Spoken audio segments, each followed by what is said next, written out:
sincere participants and with low to high or light to heavy moderation, check out Arthuria. The descriptions in the description links in the links in the description below.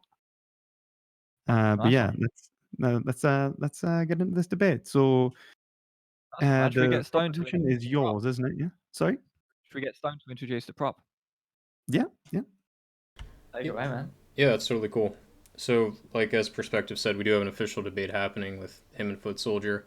For this debate, Footsoldier's taking the position that transgenderism is absurd, that is, endorsing the legitimacy of the concept transgender whilst maintaining that two purportedly distinct understandings, sex and gender, exist and that there can be a divergence between them, commits one to endorsing by way of family resemblance other concepts which would widely be considered dismissible, else one is committed to special pleading or the undermining of their own linguistic ability. Perspectives taking the opposition. As always, when we base upon who concedes. If we don't get a vocal concession, we'll put it to a voting poll in which you, the audience, can decide on who you think performed better overall in the debate. Thank you both for debating. You can get started.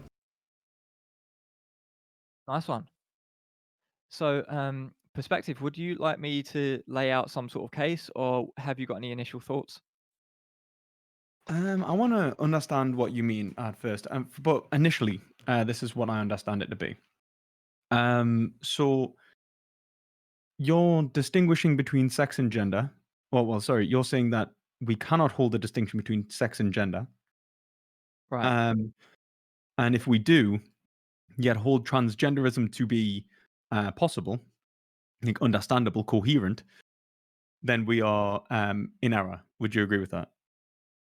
Yeah, in a rough way, I'd say, to make it more clear in terms of the way that I see it, I see when people talk about transgenderism normally, they're seeing two distinct different properties. And actually, I want to just do a quick disclaimer, which I feel is really important before getting into the Of course, yeah. nuts and bolts, because this can so easily be understood as being transphobic in some way, and Yeah, that's misinterpreted, yeah. yeah.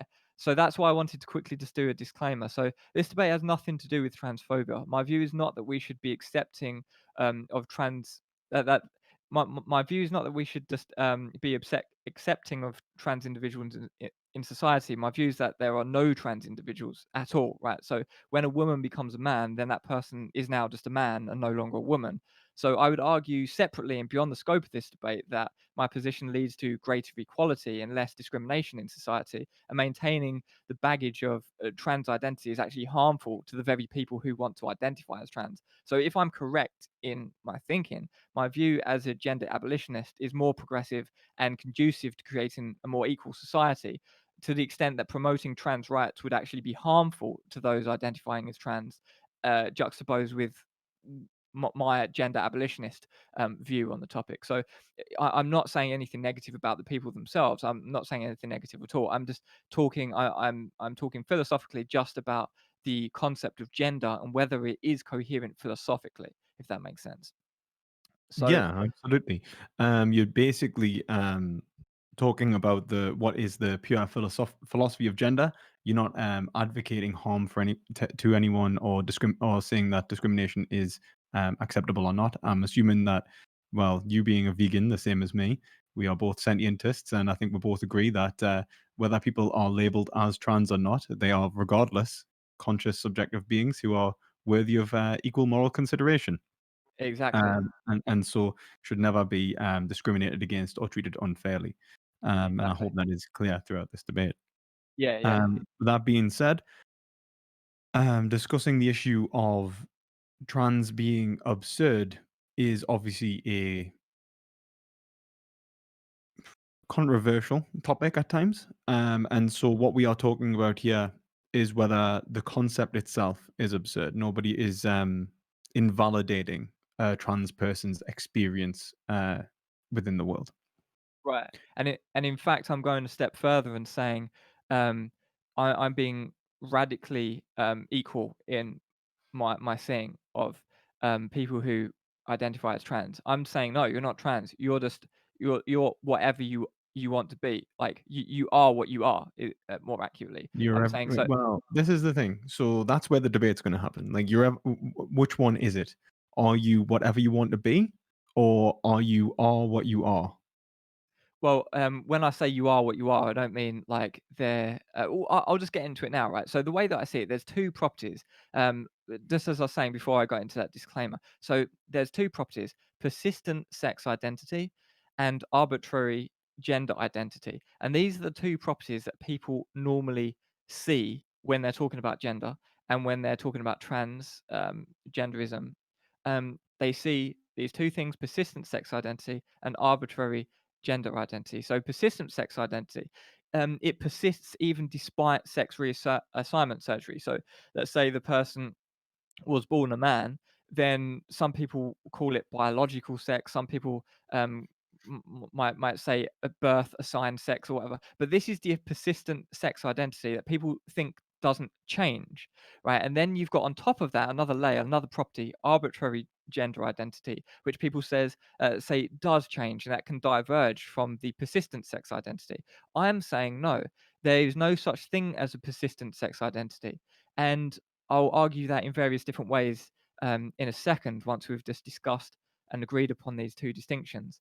So, would you agree with that perspective that that is the way that people normally see it? Persistent sex identity and arbitrary gender identity being two separate and possibly divergent properties.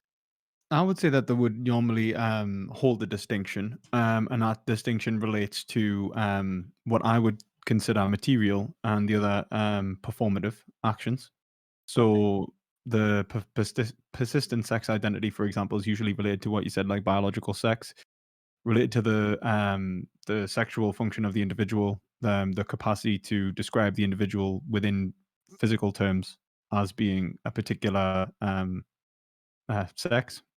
Um, so that includes hormonal responses, genitalia, and trying to think of the other criteria. It's like I think it's cell response to hormones. There's a few different criteria which is usually used to determine biological sex, which is becoming more and more complex. So I would argue that this persistent sex identity doesn't exist, or if it does exist as a biologically rigid definition using lab tests and the like to l- like look at the chromosomes and examine the body in a lab condition, I'd say that this is just insulting or discriminatory, and this is not the type of thing that we actually really care about anyway, right? So what I would say So how would could you be, explain that? Why would you say it was insulting or discriminatory? right, so if someone take someone, for example, who was um, born a man Yeah.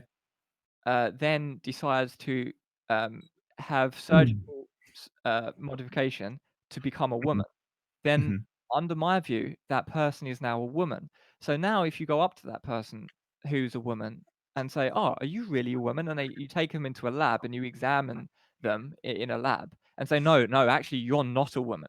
You're actually a man pretending to be a woman." I Well, find that actually, insulting. I mean, you may find that insulting, but I think that the distinction would be the language game you're playing.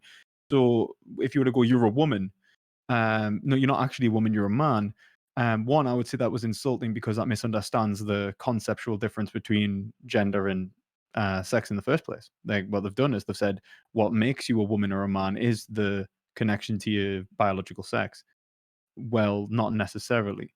What we can do is say that an individual's like, hormonal responses or genitalia isn't the overall determining factor in what constitutes being a man or a woman.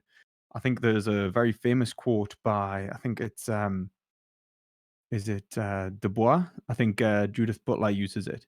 One is not born, but rather becomes a woman.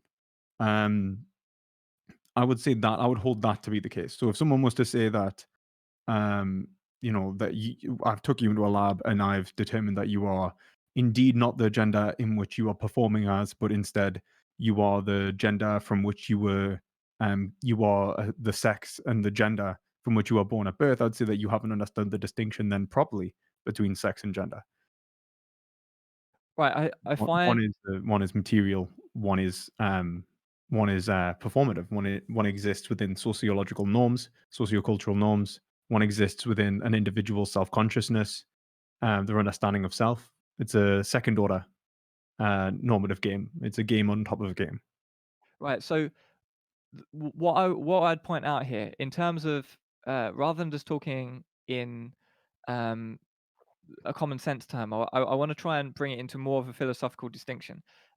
So when, we see someone walking down the street and that Hmm. person passes as a woman, it's my Hmm. perception of that person that I am presented with a woman. Now, I agree. when we say, "No, actually, there is some material identity as birth male or birth man or something," Yeah, then what we're maybe. saying is there exists an identity of this person beyond perception, beyond my perception. No, I would say that one, you are conflating that which is the performance of of gender again with the occurrence of physical form. For example, if the individual who has, I would say that the individual walking down the street may have not have had, for example, gender reassignment surgery, as in genitalia modified.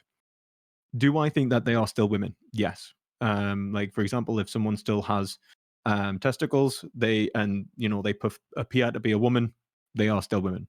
I would argue. Right, but this Now, is the thing, I don't look now, inside of their what? trousers. I don't pull up their skirt as I'm walking down the Yeah, street. yeah, but it doesn't matter. Yeah, but this is the point. Now, you're saying that if they went to a doctor and they said like biologically you're a male, and because you're a male, you've got testicular cancer. Only you don't see that as a separate point of inquiry, a separate normative structure. You see that as exactly the same. Well, what I'm saying is there could be medical concerns which are anatomically more, likely to occur. When I say more likely, like almost always gonna occur, um, in the opposite sex that they currently are, right? Well, But you mean like one of the opposite sex? Because the sex is like it's whether that sex actually like so. For example, if you get sex reassignment surgery, um, and all of your like one we could say that sex reassignment surgery can modify sex, which I would think is a very important thing to say. Like even with persistent sex, and we'll have to have conversations on sex spectrum and intersex. yeah, But I only acknowledge 3 sexes, okay, what are the three sexes you acknowledge? like man, woman, and undefined.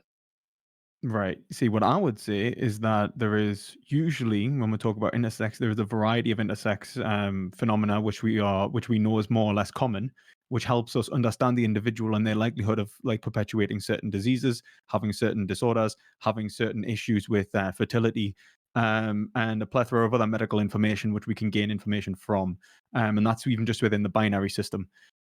However, if we even take it into a spectrum, what we can understand is that the occurrence of certain features in relation to sex allows us to indicate whether an individual is at a greater or likelihood to have the same sort of medical issues. Now, that I see as a useful tool towards human life, and it's also what it is used for. Sex typically is not something that we discuss when we are talking to other individuals. I don't ask someone if they're male or female. I don't really ask them if they're a man or a woman, to be honest. But when I identify someone, I'm not identifying them as a male or a female. I'm identifying them as a man or a woman. So, in what way would you say that sex, like biologically, physically, um, just doesn't exist? I don't know what it means to say that sex doesn't exist. I I don't, promote the non-existence. I'm not saying that sex is unreal, right? I'm saying sex is something which is evident from what the person passes as. If the person is a man and or passes to me as a man, then that person to me is a man.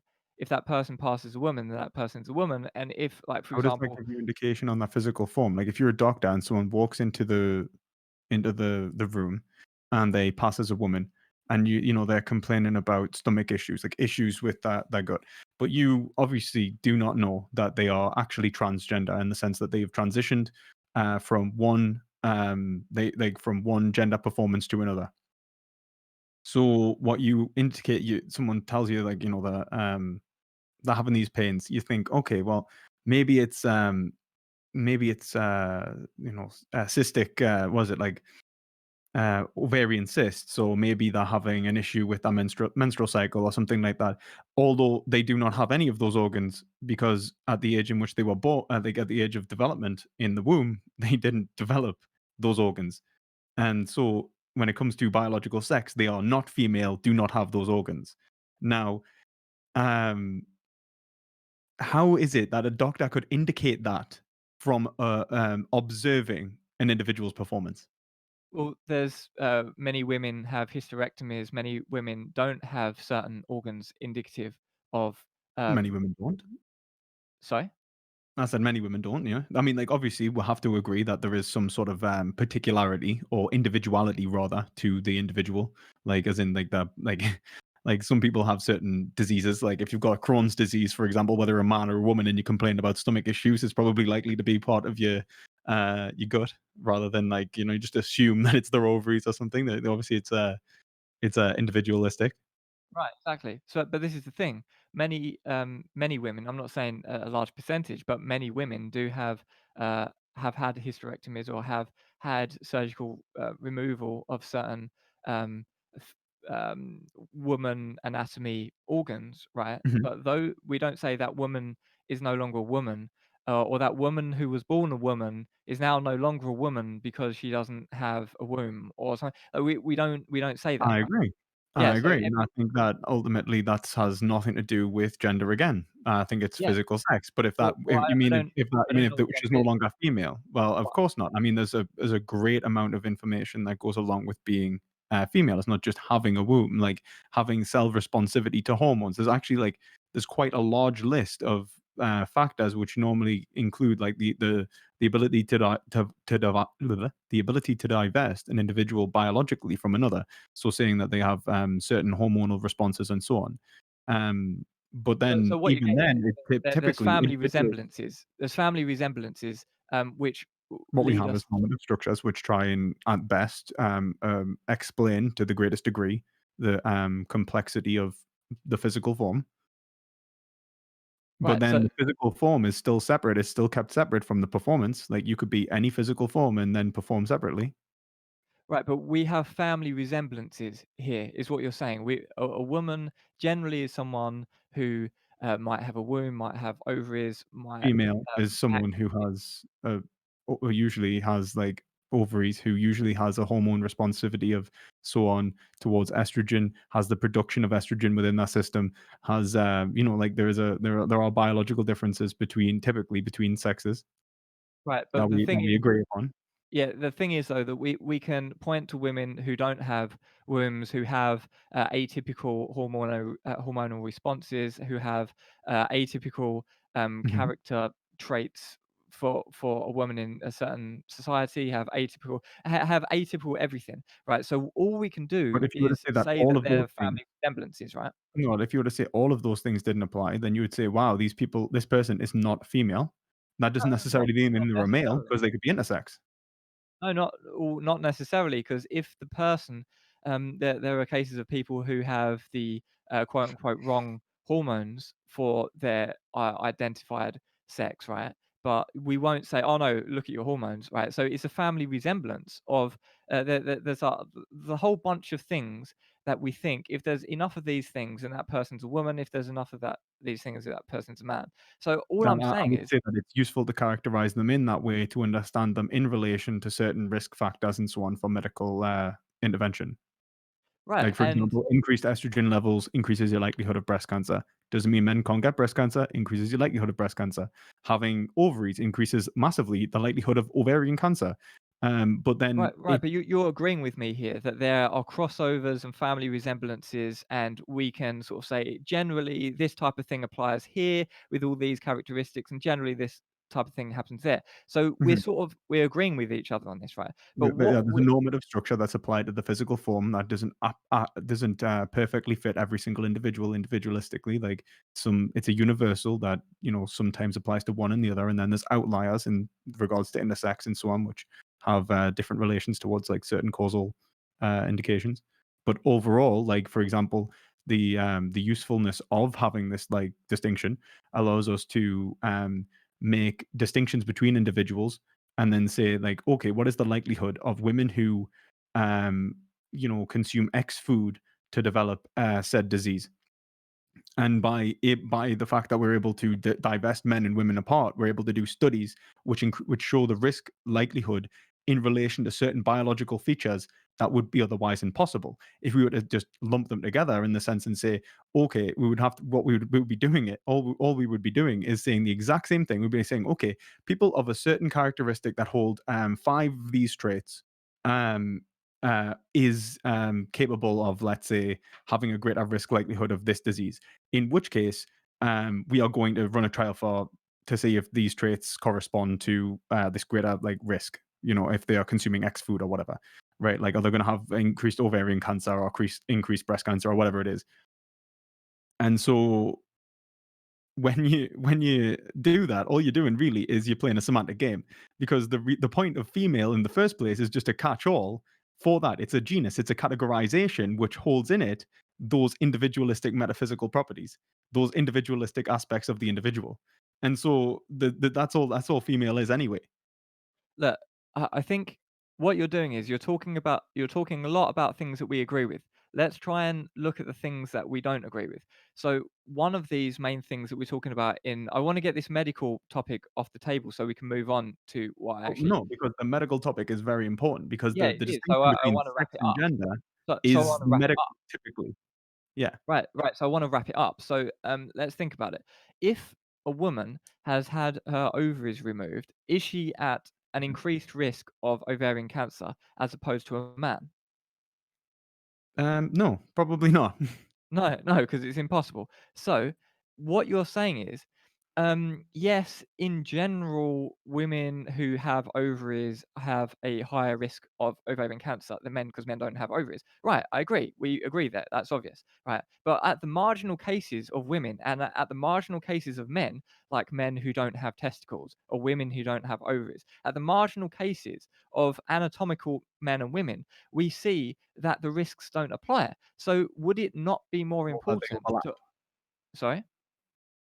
Or they overlap, like, there's counts of Right, overlap. right. Yeah, yeah, there can be overlap and family resemblances. So would it not be more sensible to recognize that when a woman comes into the surgery and complains of problems here, and the woman's uh, or a man comes in, what way around would it be? Yeah, so a man would come into the surgery, right, and greet the doctor. The doctor would think it was man, and the man would explain, yeah, I've got pain here. Maybe it's something to do with my ovaries or my womb or something like this. Since I've been taking testosterone, you will look at the medical records. Oh yeah, you've been taking testosterone, and yeah, you've got pains here. That might be something to do with your ovaries or something like this. And so it would just be within the space of 10 seconds of the person walking in, it would just be such a moot point about the oh well, actually what happens if it's a trans person in a medical setting? Well, they know it's on the medical records. We see that the person's taking Yeah, testosterone. but the We see, all like, like, it's what I without would as we would agree that the individuals who are doing studies, for example, are not taking individual particulars and are instead trying to create universals which explain certain features. Now, that's exactly what male and female try to do. They try to take what are atypical aspects of nature, which is men and women, or like the opposite sides of the spectrum in which individuals like typically hold, have a responsivity to certain hormones, have X or Y, X and Y, or X and X chromosomes, have ovaries and do not have ovaries, and all of these combined uh, have an effect upon the likelihood of you developing certain diseases, having to have medical interventions, having to have a variety of different things, which ultimately allows us to grab and take studies of. It's just ways to understand certain occurrences within nature and create universal laws. Like, so for example, men typically who consume X food are likely to have X occur, and that allows us to understand what it means in regards to the physical form having a certain causation applied to it and the likely outcome. It's just a way of predicting the like essentially the motion of physical bodies. It has nothing to do with an individual's identity in the grand scheme of things. It just has to do with their ability to understand the physical form. But now on top of that, obviously the physical form has aspects towards, like, for example, sexual relations with individuals. So if an individual has certain genitalia, they understand themselves to be of a certain, for example, sex, then that relates to how they are going to have sexual intercourse and sexual function. It doesn't determine their sexuality. It doesn't determine their gender. It just allows them to have information about themselves and about their own bodily functions, which they go, okay, I was born a male, which means I am likely, right? Without having to have tests done, by the way, because you have to have so many tests done to identify whether someone has a particular, like, say, hormonal response or whatever. If they say, all right, I was born a male, so I'm likely to have X features about my physical form without having to go to a doctor and have myself analyzed, like, with 5 different tests. I'm likely to have these different things. Then I can predict that the outcome of a certain scenario will be like this, like that if I consume certain foods or if I engage in, like, for example, if an individual who engages in like, I don't know, like any form of like, let's take like sexual intercourse, they are likely to understand that, like, for example, if they have testicles, the more they need to essentially, you know like masturbate or something a certain amount of times to prevent, like, testicular cancer and so on like that. And that can be, like, just essentially given to men who do not do X, or at an increased likelihood to receive X. Now, what you'd want is like people with penises or people with testicles, are at an increased likelihood, which is fair enough, right? Except now we're going to have to essentially, for every single thing where we'll go, like, rather than just giving someone like a booklet, what are men at risk of? We now have to break it down into a greater complexity just to give people greater, it might give people greater specificity to understand themselves, but ultimately it's going to make things more complex. Yeah, And I can think I butt in here? Because I feel like now you're a lot of what you're talking about here, you've got 2 points on the table that you've just been discussing. The first, if I okay, understand correctly, is you're just discussing the characterization within epidemiology as a yeah, science. And I would yeah. just say that if you're going to say, well, look, we've got men here, and if we don't include trans individuals in the correct ways, then we're going to get weird results, because if we put biological males into or biological men into sort of like the female category or something, then we're going to get weird results, and we're not going to understand. Or if we uh, apply the advice from Transgender has absolutely nothing to do with biological sex apart from the understanding of oneself in a second order sense. So if you've right, been but born this is understanding exactly yourself what as a male and there's certain social norms about what it means to be a male, then we can talk about that. And obviously that's a second order discussion though. Like, so for Well, example, look, this is exactly what I'm just going to address, the point of epidemiology, because when we have people taking testosterone, we have biological women taking testosterone and other medication, mhm, and or the other way around, men taking estrogen and stuff like this. yeah, yeah. Do you think that's not going to have some modulation on the effects of disease outcome, or like, do you think that's going to Oh, play no absolutely. effect at all?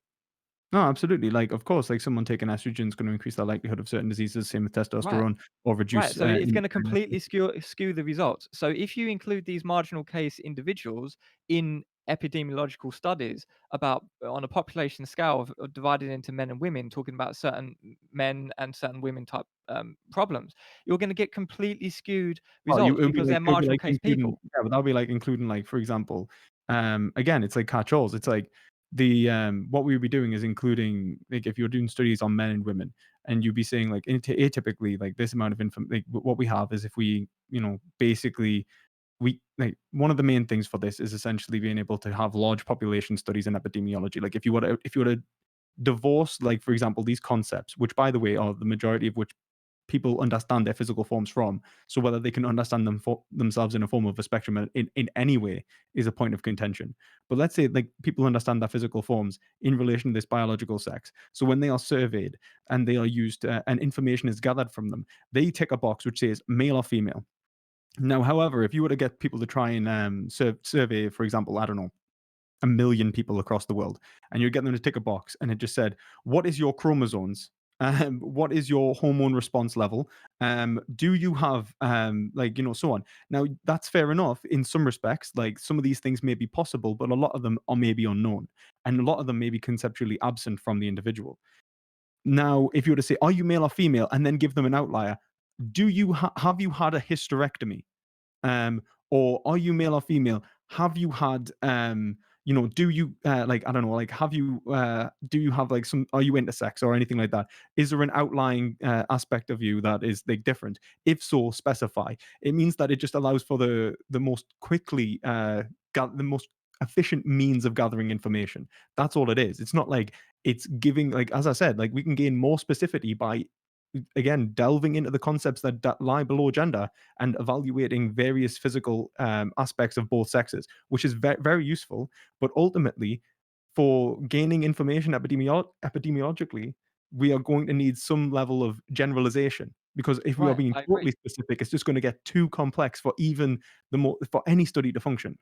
Right, but I agree with a lot of this. That's not controversial. That's not Okay. going against my position at all, because there's some people who have conditions such as situs inversus, for example, where they have a reversal of their organs in their body, right? So all their Yeah. organs are like Yeah. mirrored in the wrong way around their body. So I wouldn't say that Heart these on the like people. right side of the chest, and Sorry?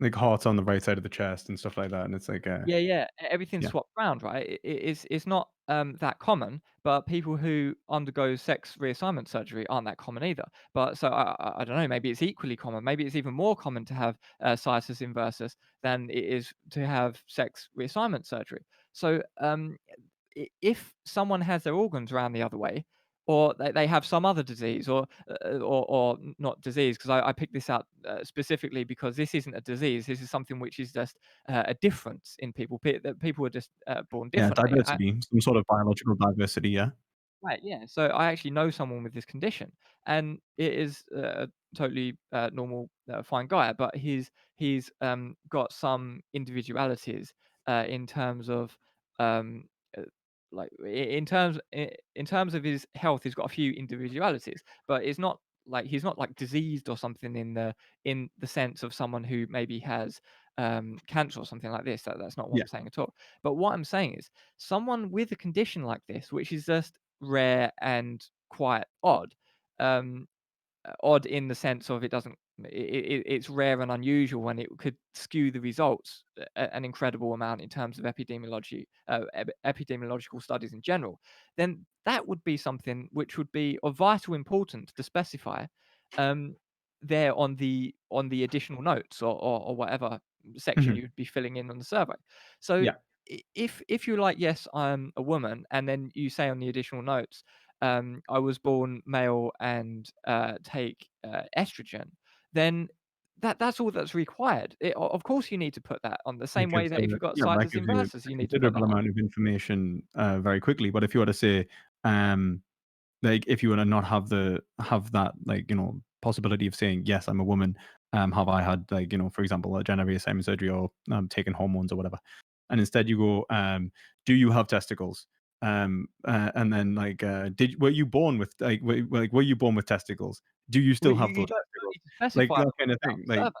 Why would you need that detail on the general survey? Because it depends on what if they're surveying.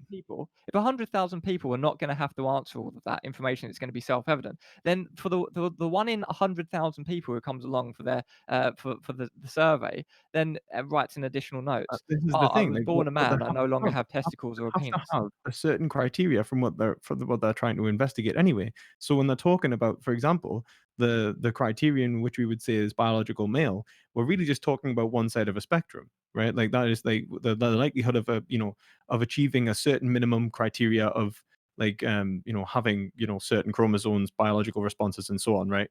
And so that's kind of what we're doing when we say male and female. We're saying, like, okay, right, if you are born with, like, these physical characteristics, um, even at, like, an appearance level, where a doctor could just look at you and go, "You have a penis." The likelihood of you having, like, testosterone and going through male puberty is much greater.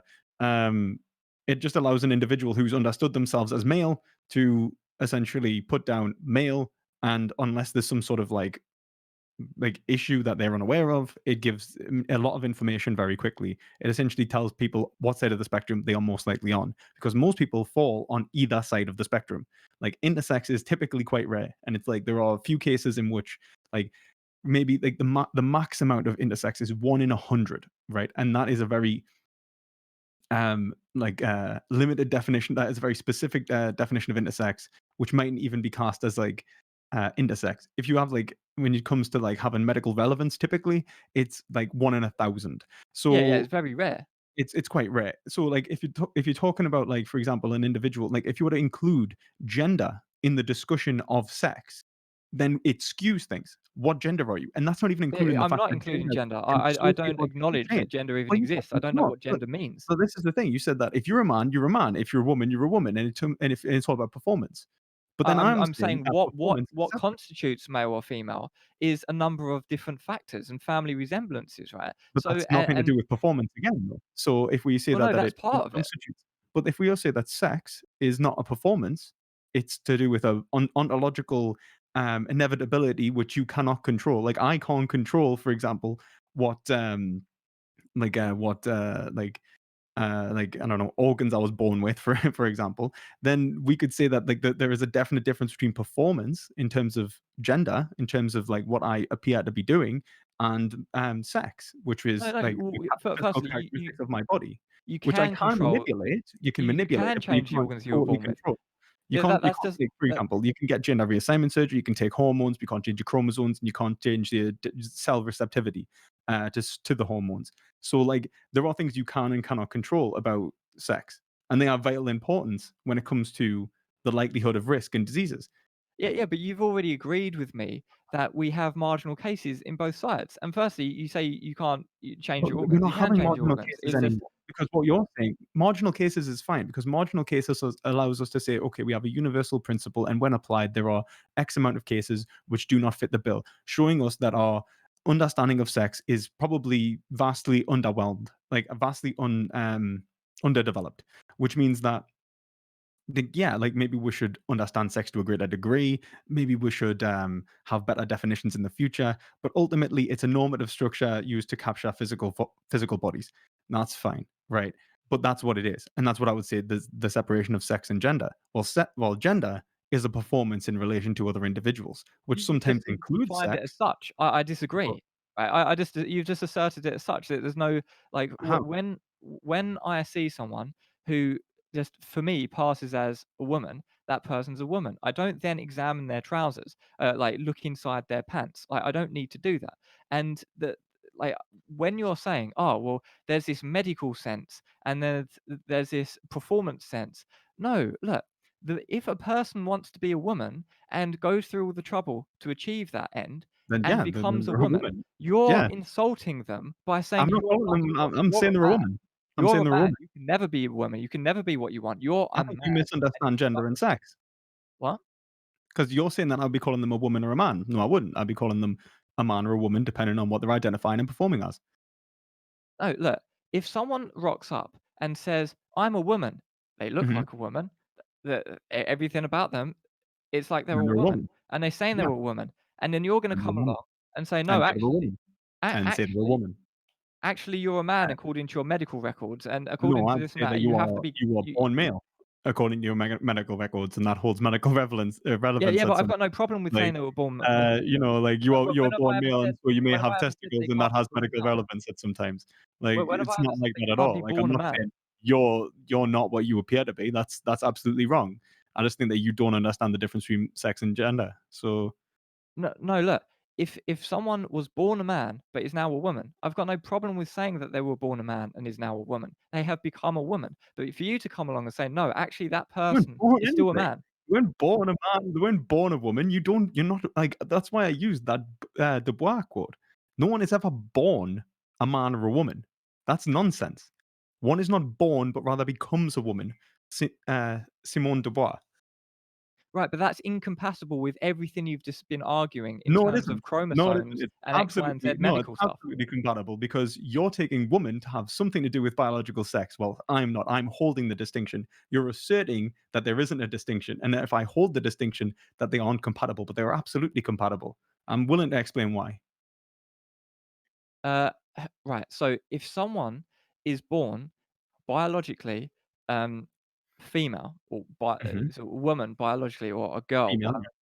and Female, yeah. that person um, acts and does everything in line with that, then Mhm. that person isn't a woman, or a girl. That person has to then, like, wait 20 years, or what happens if they're No, no, as in, like, if you have an individual who at a young age is presenting as a girl in the sense that they are behaving in terms of, like, as in they're sociologically, observable as a girl, then they're a girl. But that's, again, different to being female.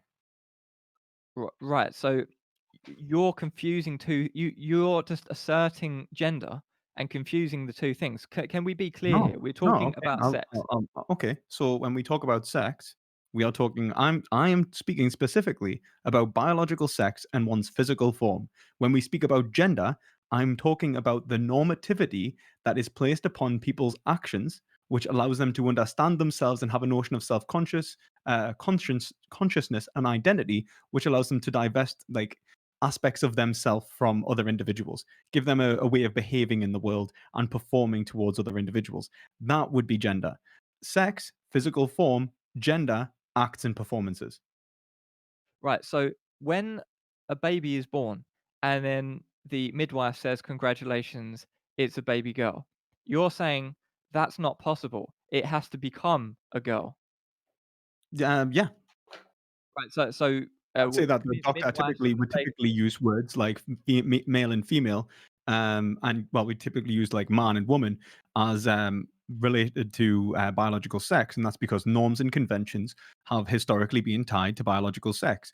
And when we understand the phenomena of an individual, typically it has to a direct relation to biological sex. So, for example, when I talk about being a man, it typically comes with a structure of like maybe a stronger bone structure in the sense wider bone structure, wider chest than a woman. I don't have hips, and ultimately, I might, and then obviously comes to the performative behaviors. but we've Now, already agreed that the marginal yeah, case woman that has broad shoulders and a square jaw is yeah. still a woman. Well, yeah, is still like for example, like the yeah, that's true. But like you can for example be quote unquote misgendered, but we'll get onto that in a second. What I would basically say is that an individual who is a man not only has these features, is recognized to have these features, sees that they are recognized to have those features, and then excuse me, and then accepts those features within a psychological form of recognition in which they accept their identity. That is what being a man is. Right, It but is a I normative would structure say in which you understand yourself in relation to how others understand you. I It's would say identity. I would say that when a baby is born and the midwife hands the baby to the mother and says, "Look, congratulations, you have a baby girl." The midwife is not Mhm. mistaken for saying that you have a baby girl. That is a baby girl. And if the baby girl grows up and at some point, age 20, age 25, who knows, the baby girl now an adult girl decides actually my growing up, everything about me, I feel more like a man and decides to become a man, then that the identity and everything about that person, maybe they include surgery in that, and everything about that person, from the family resemblance, from me looking at them and then passing as man, everything then becomes male. They become a man, and there's no uh, persistent sex identity hidden beyond my perception, which if only I could access, I could say, "No, you're mistaken. Get back. You're a man. You're a woman. Get back." We agree that all of the physical Right, so you concede characteristics the that debate are proposition then. prevalent are still persistent. So really what you're saying is that no, I'm not conceding anything. What you're really saying is that you semantically change the definition. You're basically saying that what man is and what woman is just a catch-all genus of a physical form. What you're saying is that okay, it's a normative ontological structure, and you're then conflating that with the performance as if No, I'm they're not the same conflate thing. there's no conflation happening at all. There's no So conflation because so you my could be my my you could be concept of sex you could have the includes so everything. you could have all of the sexual function of a man and then perform to be a woman. Would you be a man or a woman? Well, then it's just gonna be a marginal case because I wouldn't understand whether that would be a man or a woman. If that, for example, that, middle-aged, fat, bald guy feminist dude who spoke at a few conventions about 10 years ago, and everyone took the piss out of because he was like just wearing jeans and a t-shirt, like with a like a shaved head, and it was just like, yeah, Okay, he's not I'm a performing. woman, and Okay, yeah, everyone laughed he's at not him performing, but let's say he was, um let's say he had really convincing makeup. He was acting in that a way that's feminine, and maybe he come across a bit tomboyish, but not masculine. Like he didn't come across in a way that would be considered manly. He didn't appear to be a man.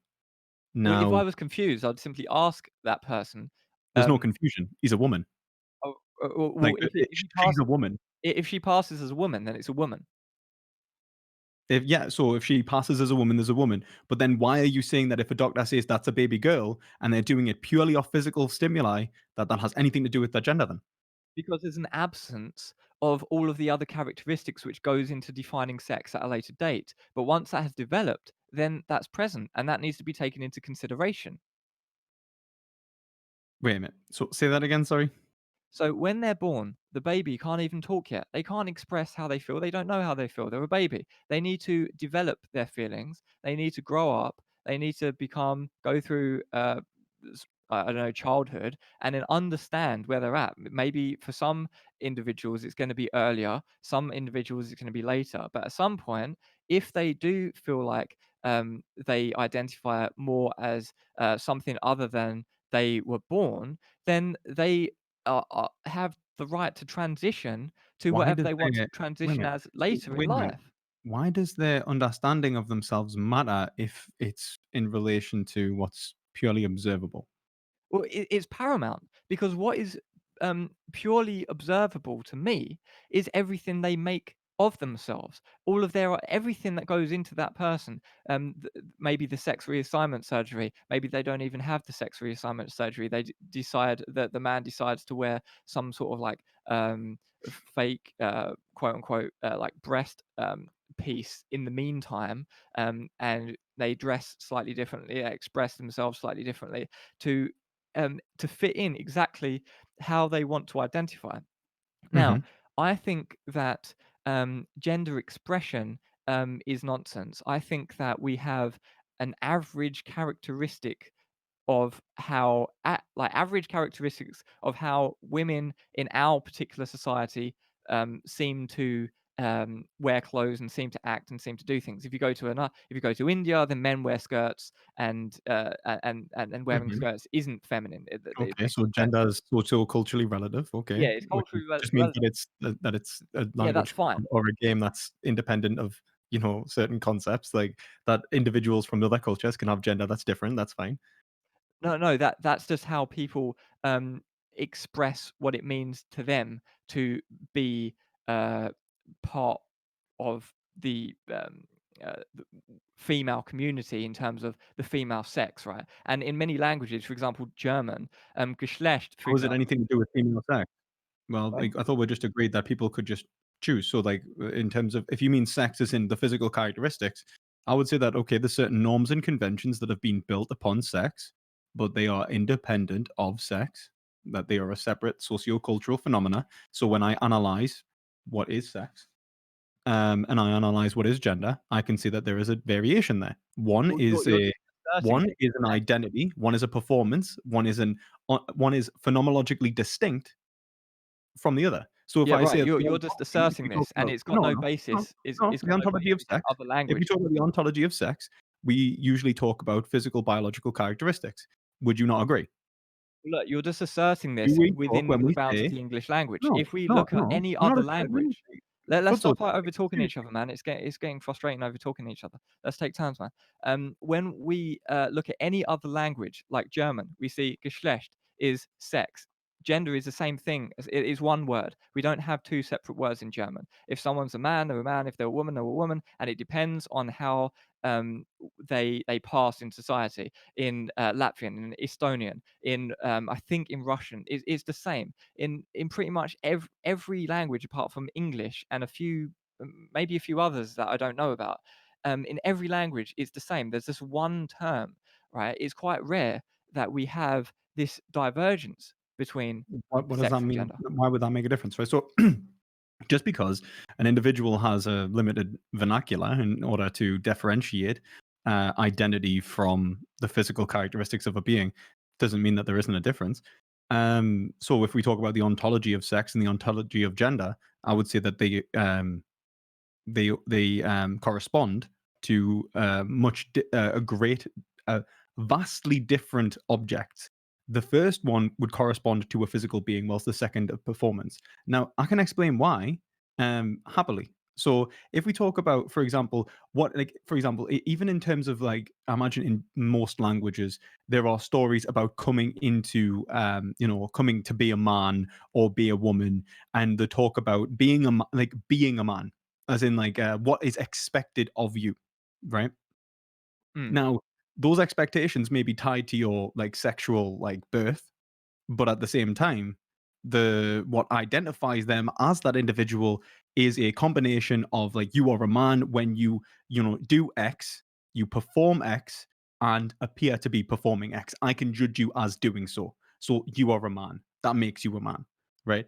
Now, when you are like given a cisgender, at birth, you are described as a male or female, like you're described as a boy or a girl. Now, typically, I'd say that's historically, socioculturally, like embedded. We typically say boy or girl because all of the sociocultural norms of our society have been grounded in a notion of like essentially gender realism, that gender is correspondent to the ontology of the individual, that if you are born with certain physical characteristics, you will have a certain way of being, a certain frame of mind, a certain way of behaving, and that you ought to behave that way as well. Typically comes with normally an ethical dimension as well. Unfortunately, throughout history, people have been persecuted and tortured, which I think we'll both agree is wrong. Right. Now, the point is that once we have realized that, wait a minute, not all men, like gender roles, are not applicable to this physical characteristic. So when we divorce them, what we can see is that actually these gender roles, I could understand myself as being a man and perform a greater variety of tasks which in history have been considered effeminate. And what we have is a constantly developed normative structure around gender, right?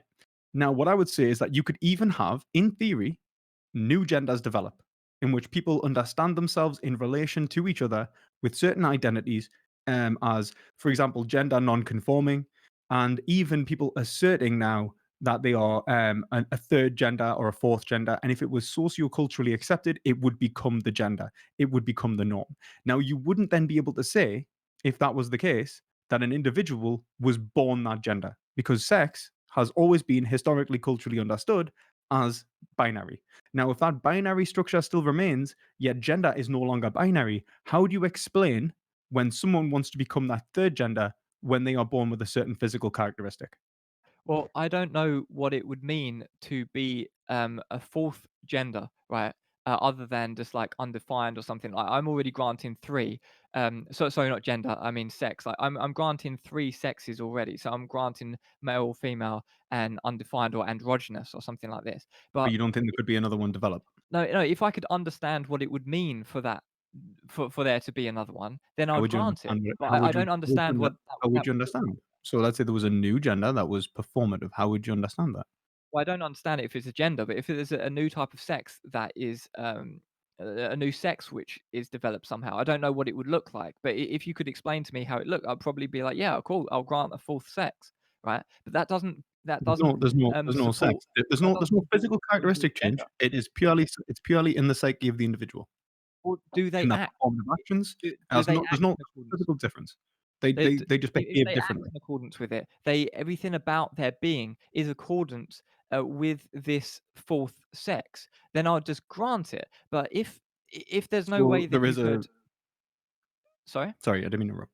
Yeah, So so for example, if we say, if we ask, "Is a woman without a womb expected to bear children?" I think you would say, "No, she's not." But that doesn't make her less female. That doesn't make, her, less of a woman, right?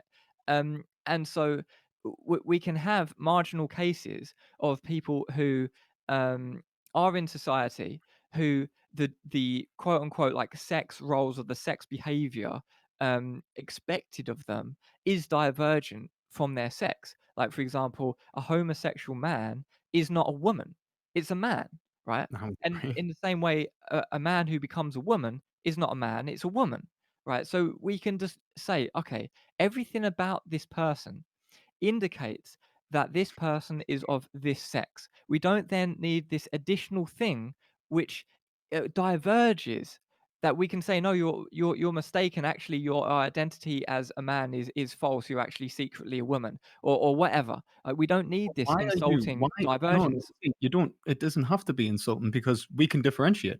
We have the capacity of differentiating and distinguishing between two separate ontologies, one as a performance and an action, and one as a physiological occurrence. It's So, arbitrary though. so why? No, well, it's not arbitrary. It is. Actually, I'm pretty sure the even whether you, even if you think sex is a spectrum, or even if you think sex is a polar binary, either way, it's construed from nature. It occurs naturally, typically in a certain pretty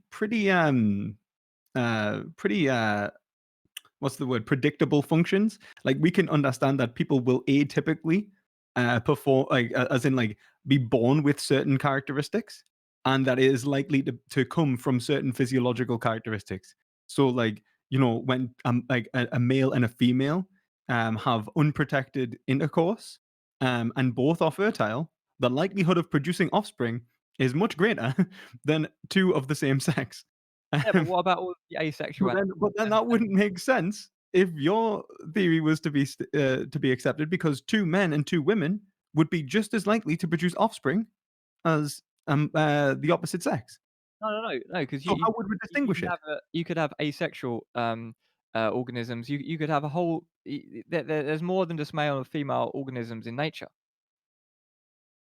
What you mean, like intersex? And Yeah, like obviously, then there's obviously there's intersex. So there's times when, like, for example, especially with the other species, like other species, it's like we've even hypothesized that there could be. I think there was like hypothesized there was like a third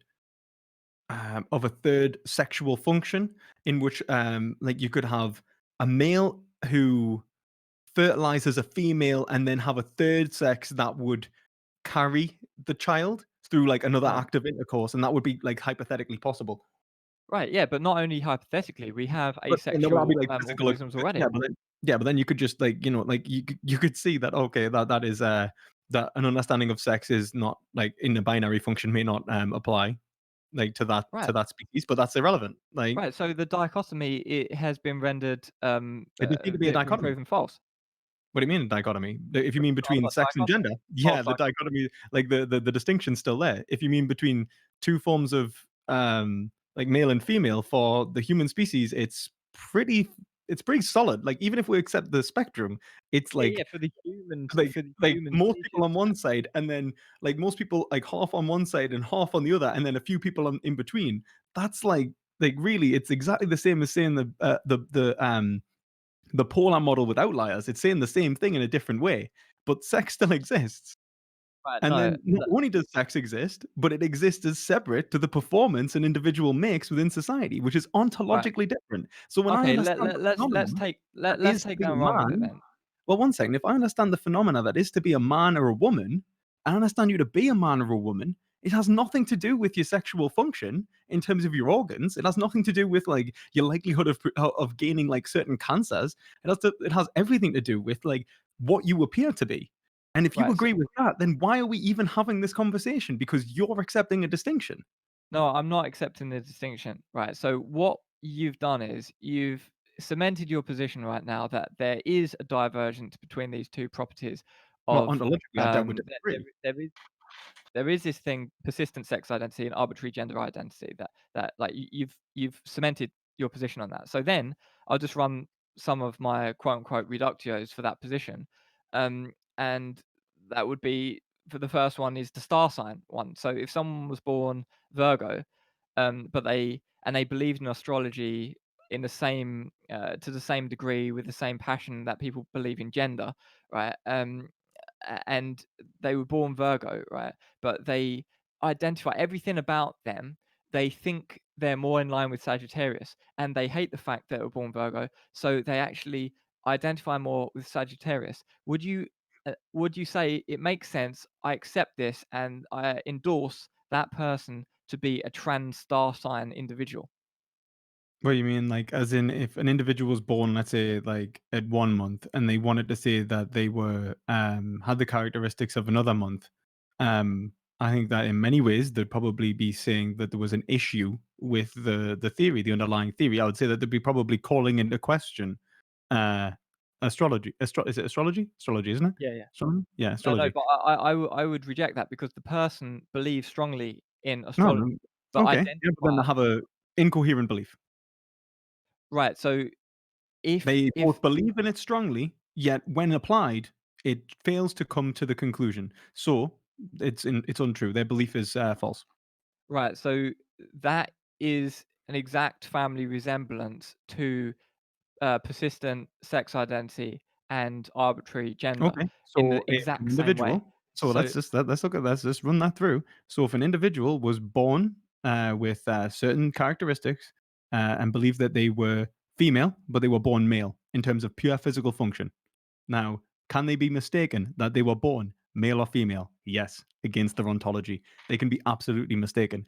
Now, let's say that they believe, let's say, look at gender. Let's say they believe that they, like someone said, you're a boy or a girl. I believe you're a boy or a girl. Why? Because of certain sociological norms in your performance, because of certain characteristics which we've attributed to the physical characteristics which you've been born with. But none of these things actually line up. You don't perform that way, and the physical characteristics from which you were born with don't indicate how you are going to behave. So you're what you have is confusing a the non hypothetical. So no, what you're so you saying have a is non-deterministic relation. So what you do is you've seen that there is a non-causal relation between sex and gender. So can you change gender? Yeah, you can well, change it because it's not tied to the ontology of sex. yeah, well, I could just say that my birthday is not tied to the ontology of what it means to be a Sagittarius. No, that's a very different thing to talk about, isn't it? Right, so then you endorse trans No, star you've sign again individuals. accidentally assumed sex and gender were the same thing, and they can be fundamentally distinct. And I've just showed why they're fundamentally distinct. One is a belief placed upon the ontology. One is the ontology itself. One is second order and one is first order.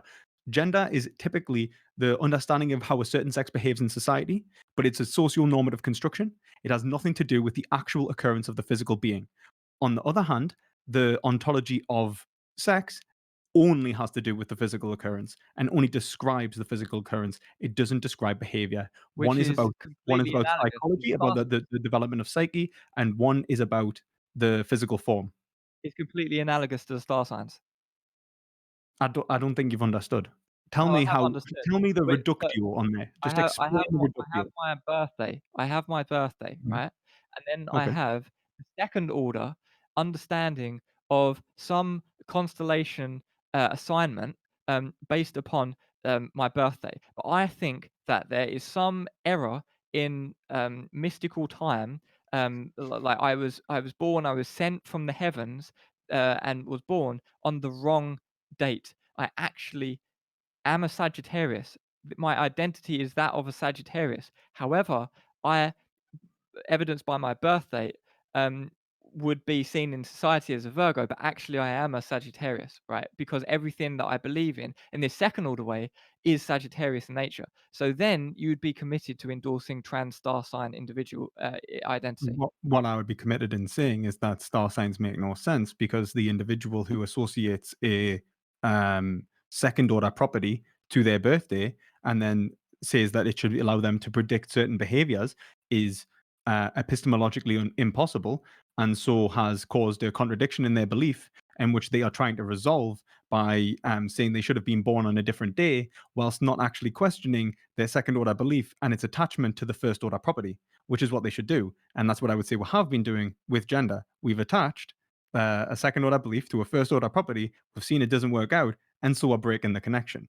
Oh, right. So what's happening is you're special pleading now in terms I'm of a special, you I'm a special you lead. you're special pleading for gender as a coherent concept and rejecting astrology as a coherent concept, and you're pointing to some internal contradiction within astrology of the fact that you couldn't be a different birthday. But I've already explained to you in a hypothetical that you feel like because of some divine time thing that you were just born on the wrong date. So you identify as having a birthday in the Sagittarius time frame, right? And the constellations that you identify as is such that you feel everything about your being and everything you know about astrology, which you are believing passionately, is Sagittarius in nature.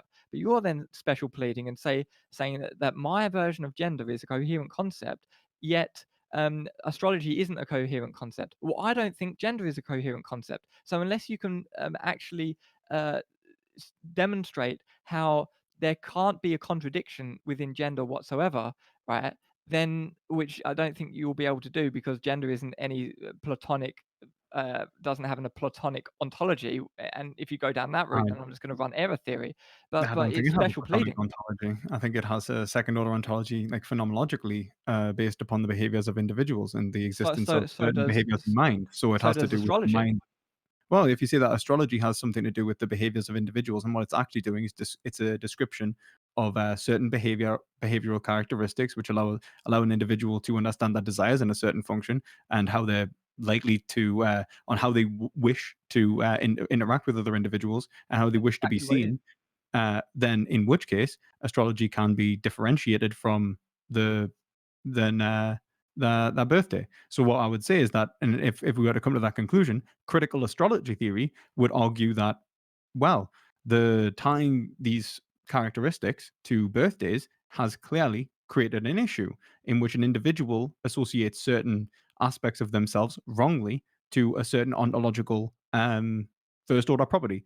In which case, it can be coherently, it can be held separate as being separate to and distinct to the birthday, in which case it just becomes another aspect of identity separate from birthdays. It has nothing to do with star Right. signs So anymore you and has endorse everything to do trans with star sign identity. performance.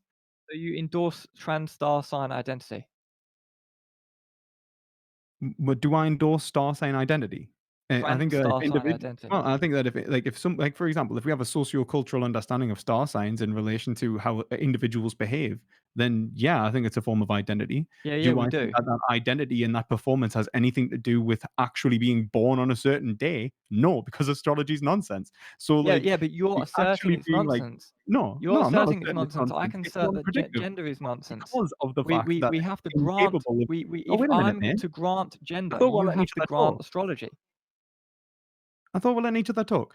Like, Yeah, sure, what man. I'm saying. I felt like I was talking. No, well, that's fair enough. I understand that can happen.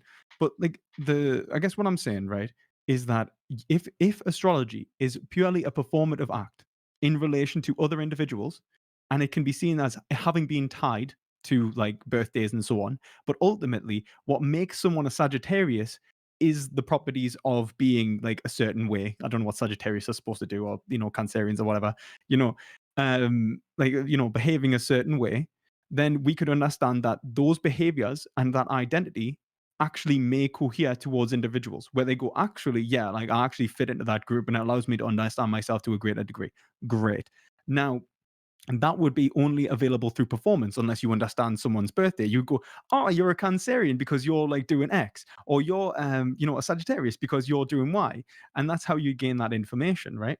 Now, what I'm saying is that performance is being a Sagittarius. That performance is being a Cancerian, and atypically will probably relate to to the day they were born because of the way that they've been socioculturally raised, right?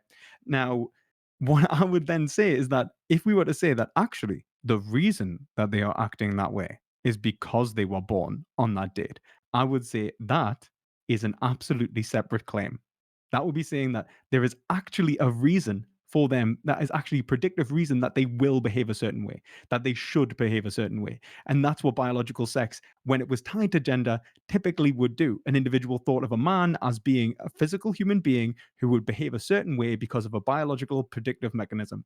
That has shown to be false. Just as being a Sagittarius and having a birthday at a certain day has nothing to do with the individual's performance in reality. So, what we can see is that the development of a psyche being separate to physical characteristics is a given, but the identity from which an individual is capable of developing is phenomenologically distinct and understandable by that community.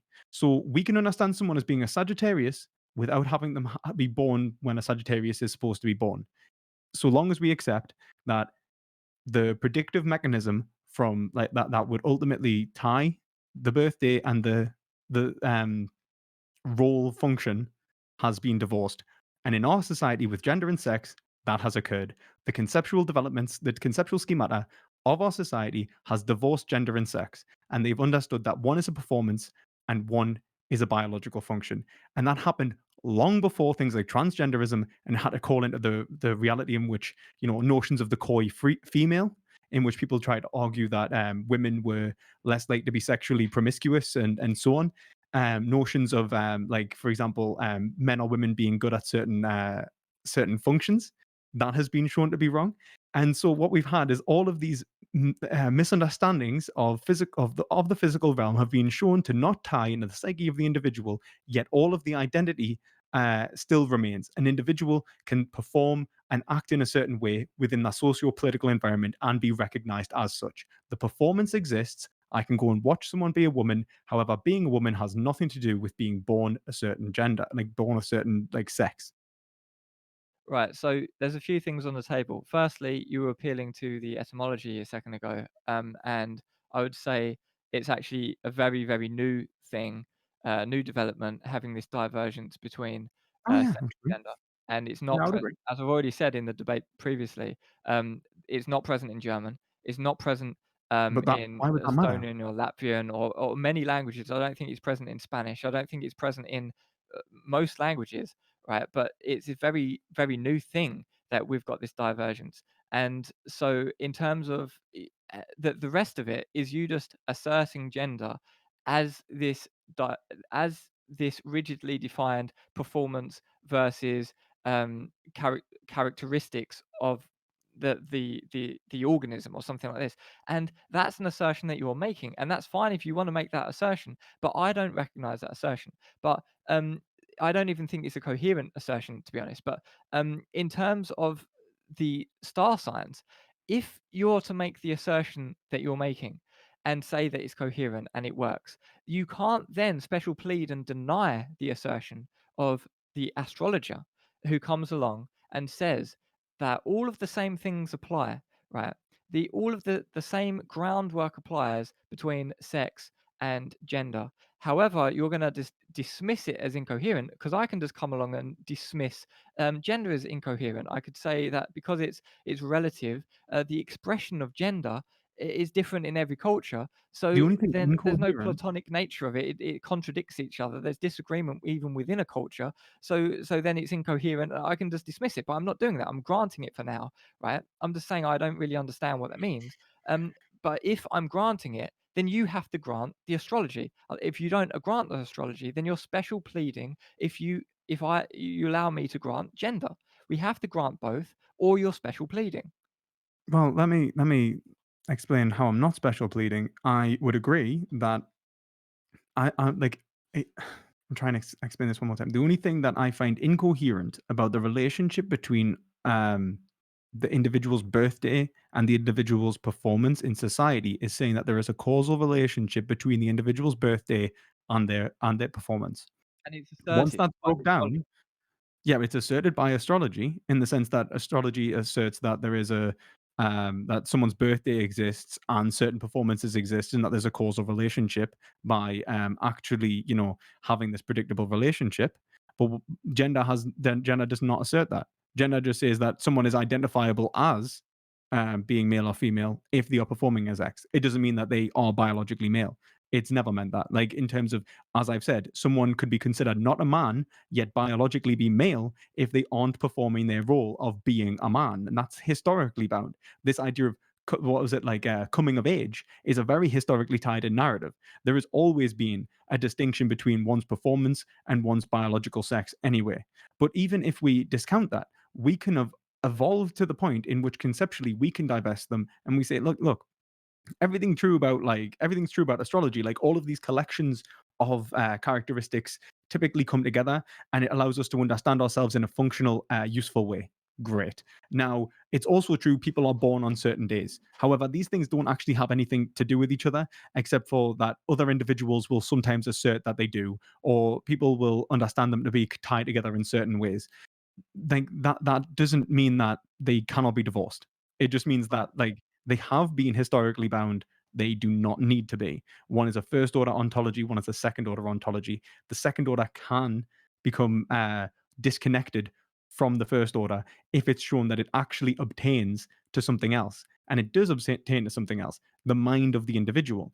The whole point of this is that one assumed that the physical form of the individual had coherence to the mind, which is why sex was associated with gender, that one's mind would be characteristically male or characteristically female.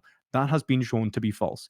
One's mind is socio-politically derivative, is culturally derivative, and has nothing to do with one's physical form, atypically. It may have some relation in the sense that how you are raised is in relation to your physical form, but not in terms of your actual development of mind. There's no causal relationship. So we can divorce one's performance and one's physical form. Now, what you're saying is that if we were to do so, we would be wrong. Like if for the doctor to go, um, you have a female daughter, like you have a daughter, it's female, like so on. Like they're not wrong in the sense they're saying that they're female, but they're not telling you how they should live their lives. They're not telling them how their consciousness will develop. They're not telling you the normative structure to place them in. All they are telling you is that that individual is biologically female. Congratulations. Right? That's all you get from the doctor. Maybe some judgment. If you go like, I'm not gonna raise them as a girl or something like that, maybe there'll be like some form of discipline, but that's separate anyway. So if we say that it's different, that the individual can understand the sex itself as being ontologically separate, a first order property, and ontologically separate from the second order property, which is mind. So an individual's understanding of themselves, so an individual's physical form and an individual's self-consciousness and understanding of themselves is separate, then those two ontologies are what gender and sex separately obtain to, in which case they are distinct epistemological endeavors. You can gain knowledge of sex that is separate to gender. You can gain knowledge of gender that is separate to sex, and that can be understood conceptually within our society. Right. Now, what you're So saying is that this isn't that, like, in many ways, it's more absurd to say that like it would be disconnected. Like you'd be saying that an individual would be incapable of understanding their relation to the physical characteristics they were born with than their performance. So how would you actually understand gender dysphoria and or an individual's like whether it's a psychological condition or not? I think like some people say it is and some people doesn't say it isn't. I think that it's a maybe a socio-cultural normative difference. I don't think it's necessarily a condition, but like, at least it's an occurrence within an individual's mind in which they do not feel at home performing a certain role. So could you explain that with your understanding of why they are told that they are a girl, yet are not the girl? well, look, if someone wants to if someone feels like they are a girl, right, and they everything in their life, they behave, um, like a girl, they feel that they are a girl, they identify as a girl, they tell people they're a girl, then are you saying on your view, you're gonna say, "No, you're mistaken, you're a man." No. Did you Right, just so did you that's like incompatible so with a lot of what you just said. No, it doesn't. If I say like if let's say they were born a female, like let's use like the more uh distinctive terminology rather than conflating the two. They are born a female, they live the life as a female, they develop a self-consciousness which does not cohere to being a woman. They decide to associate their self-consciousness with being a man. So they perform and deliberately try to appear as a man. Individuals understand them within the normative construction of society as a man. They understand themselves in relation to that normative construction of a society and accept their identity. Their self consciousness is what we would characteristically define as masculine, a man. Why Then they would go then to the I, doctor, and the doctor says, and "You're then they go to the mistaken, you're a doctor woman." and then they say, okay, you are a biological female. Right, so what And where's the issue? what they're saying there is, you were born a woman, right? And I've got no problem with someone who is a man being No, born a woman. no, no, they're not. They're saying you were born female. You Yeah, you were born were a born with certain woman. physical characteristics, You and were born a what woman. you I've were got no doing. problem with saying that you were born a woman and you are now a man. I've got no problem with that. What you're saying is, no, there are two simultaneous properties happening. The woman, the biological woman, the medical woman, and the identity of the man. And I'm saying that's insulting. That is not the case. Someone's identity is their identity. It's They not don't have this the separate, weird thing is, if rigid you're saying this is identity. insulting, They You're don't saying have this is they don't insulting, but have a then there are separate so many rigid trans people identity. that argue for this case. Like, if you look at, like, people like Blair White, for example, who's in the thumbnail of this discussion, this is how she understands herself in relation to biological sex and socio-political performance. So Right. how Do is you this understand insulting? the If she difference? doesn't find it insulting, and many trans people don't, and it's like, what is insulting about accepting biological sex as being distinct from gender? That's usually the point that transgender people try to make. So tell us how I'm being insulting. Do you What understand that there's a difference between two propositions of this person was born a woman and this person is still a biological woman? There's two differences. There are two different propositions, right? well, I would argue that it's nonsense to say someone's born a woman. Well, if you're going to commit to say that the midwife was mistaken when they hand the child to the mother and say, "Congratulations, this is a baby girl," if you're going to say the midwife was mistaken, you have a position which is absurd, as How is it defined by my absurd? debate proposition. How is it absurd? Because my debate proposition defines what I mean by absurd here. So You can't just change this the is definition of absurd. well, it's a proprietary definition because I said transgenderism is absurd, and then I explain what that means. That is endorsing the legitimacy of the concept transgender, blah blah blah, or um, uh, uh, family resemblance to other concepts which would be widely considered dismissible. So I would say that's one such thing that would be widely considered dismissible if you said that the midwife was always mistaken when they handed the baby to the mother and said, "Congratulations, this is a baby girl." No, they're mistaken. It's neither. It's nothing yet, right? We have I to mean, one, become I would something. say that the midwife is enacting what we would consider the language game in which sex and gender were usually tied together. In which case, I would say that she's mistaken in thinking they are the same thing, but really, she's just pointing towards their biological sex because she has no understanding of their mind yet. So she is physiologically correct, psychologically, psychoanalytically incorrect. She knows nothing about the personality and the individual who will develop inside that body. Right. So on one hand, you're agreeing with me. On the other hand, you're asserting a disagreement, which no one's going to agree with you on. So on one hand, you're saying Well, that what? the midwife is mistaken for No saying one will agree with congratulations, you got you. a baby girl. And on the other hand, you're agreeing with me that it it is biologically that organism is of a female sex, which will grow up and then understand better the identity in the world and then maybe diverge from that original sex and become a new sex at some point, right? So, but then you're just asserting this irrelevant, unnecessary additional concept of gender on there to the point where it cripples you into saying stupid, absurd things like the midwife is mistaken when she passes the girl and says, "Congratulations, this is a baby girl." Well, one, right, like, even in terms of sex, she could be mistaken if we agree that intersex and outliers were a thing, which is what we agreed upon before. So she can't be mistaken anyway. The midwife isn't always right.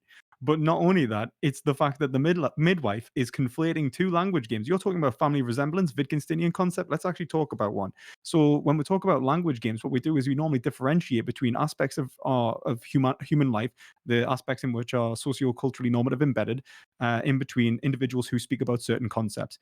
Gender is usually referred to certain concept in terms of psychology and psyche, the development of mind, whilst sex is a biological state. Now, these weren't always differentiated within society. It was atypical to assume that one's gender, one's performance was directly associated with one's birth birth physical form, that physiology. However, this has been shown to be false and has been accepted as being false for, like, I don't know, like, nearly what, like 100 years since we've seen the rejection, more than that, since we've seen the rejection of atypical gender roles, which were improper social constructions, which try to basically make women conform to understandings of themselves which were inadequate.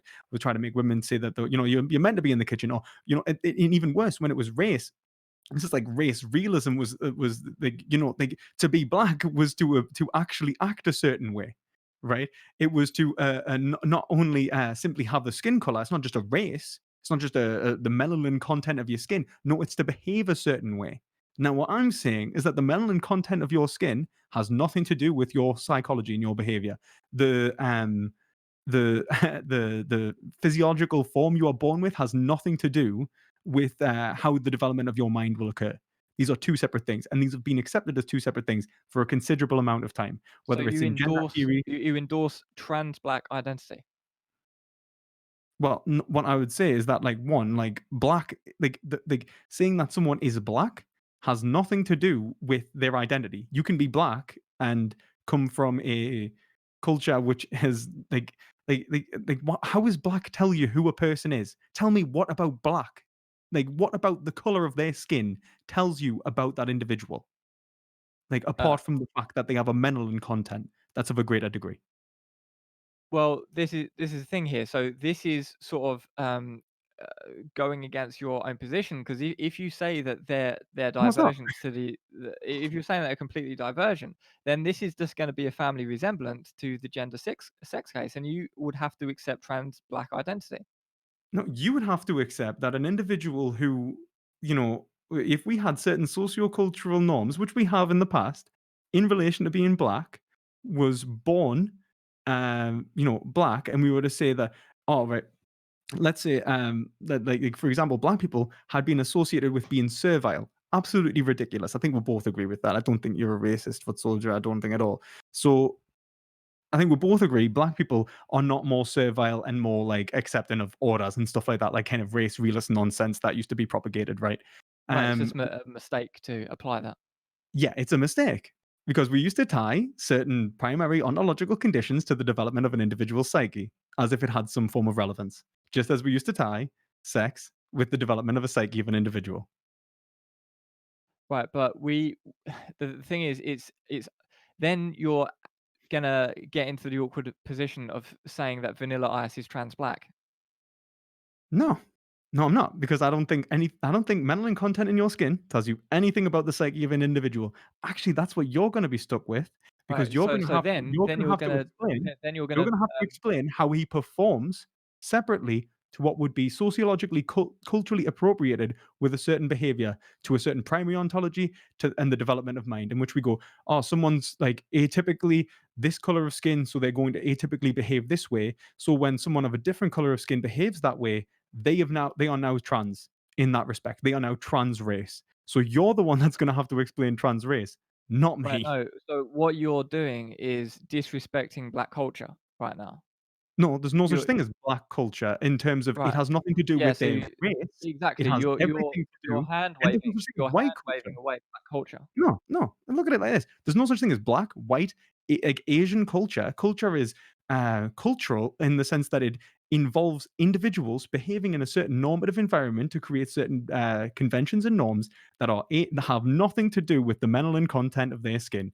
Right. When I say that someone has black culture, what do I mean? Do I mean someone that is from North Africa? Do I mean someone from the Afro Caribbean and like region? Do I mean someone from New York? Do I mean someone from like down the street?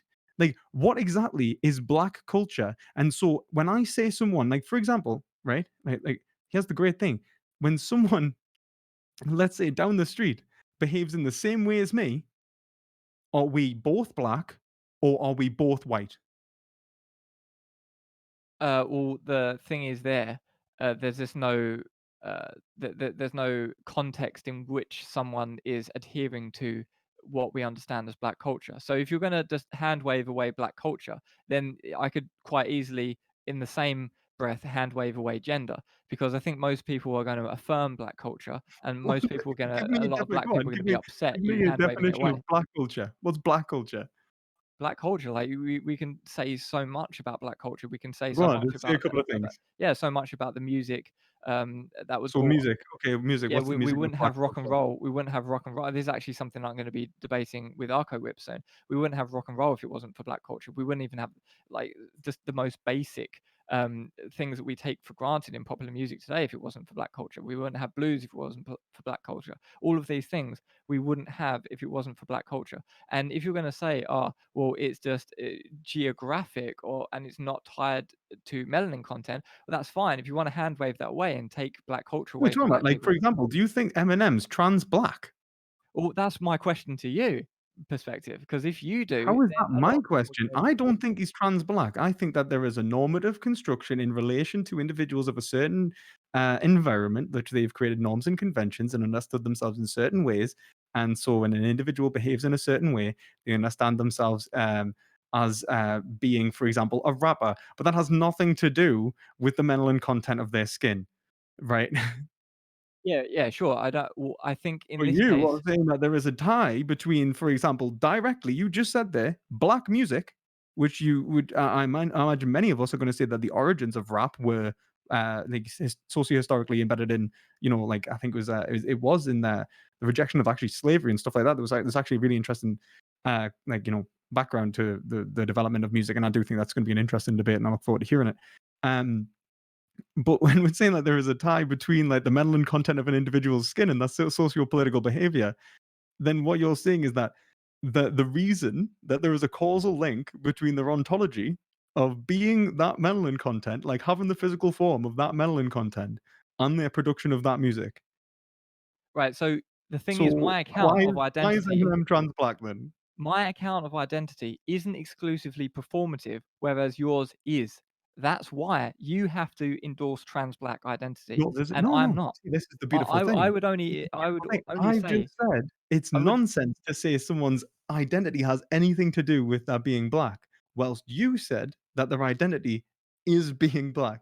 So, like, rap, for example, cannot be divorced from the melanin content of an individual's skin, and you would say that that distinction does not hold because that would be absurd. Because there would be, like, in your words, that we are distinguishing between, for example, what are atypically understood normative structures. Individuals in history haven't understood that there is a difference between black individuals and their culture, and so understand that identity to be one and the same. Of course, now we have to explain why an individual who is white and raised in the same area is now black. You're now going to have to explain how their being of a certain way has changed their race. Do right, you? Like, I you're the think one that has someone. to. Can you not understand how you're the one that has to explain that? No, look, I think you're misunderstanding the core of my argument here. In that, I don't think I hope that so. there is something that is gender, which is the performative aspect.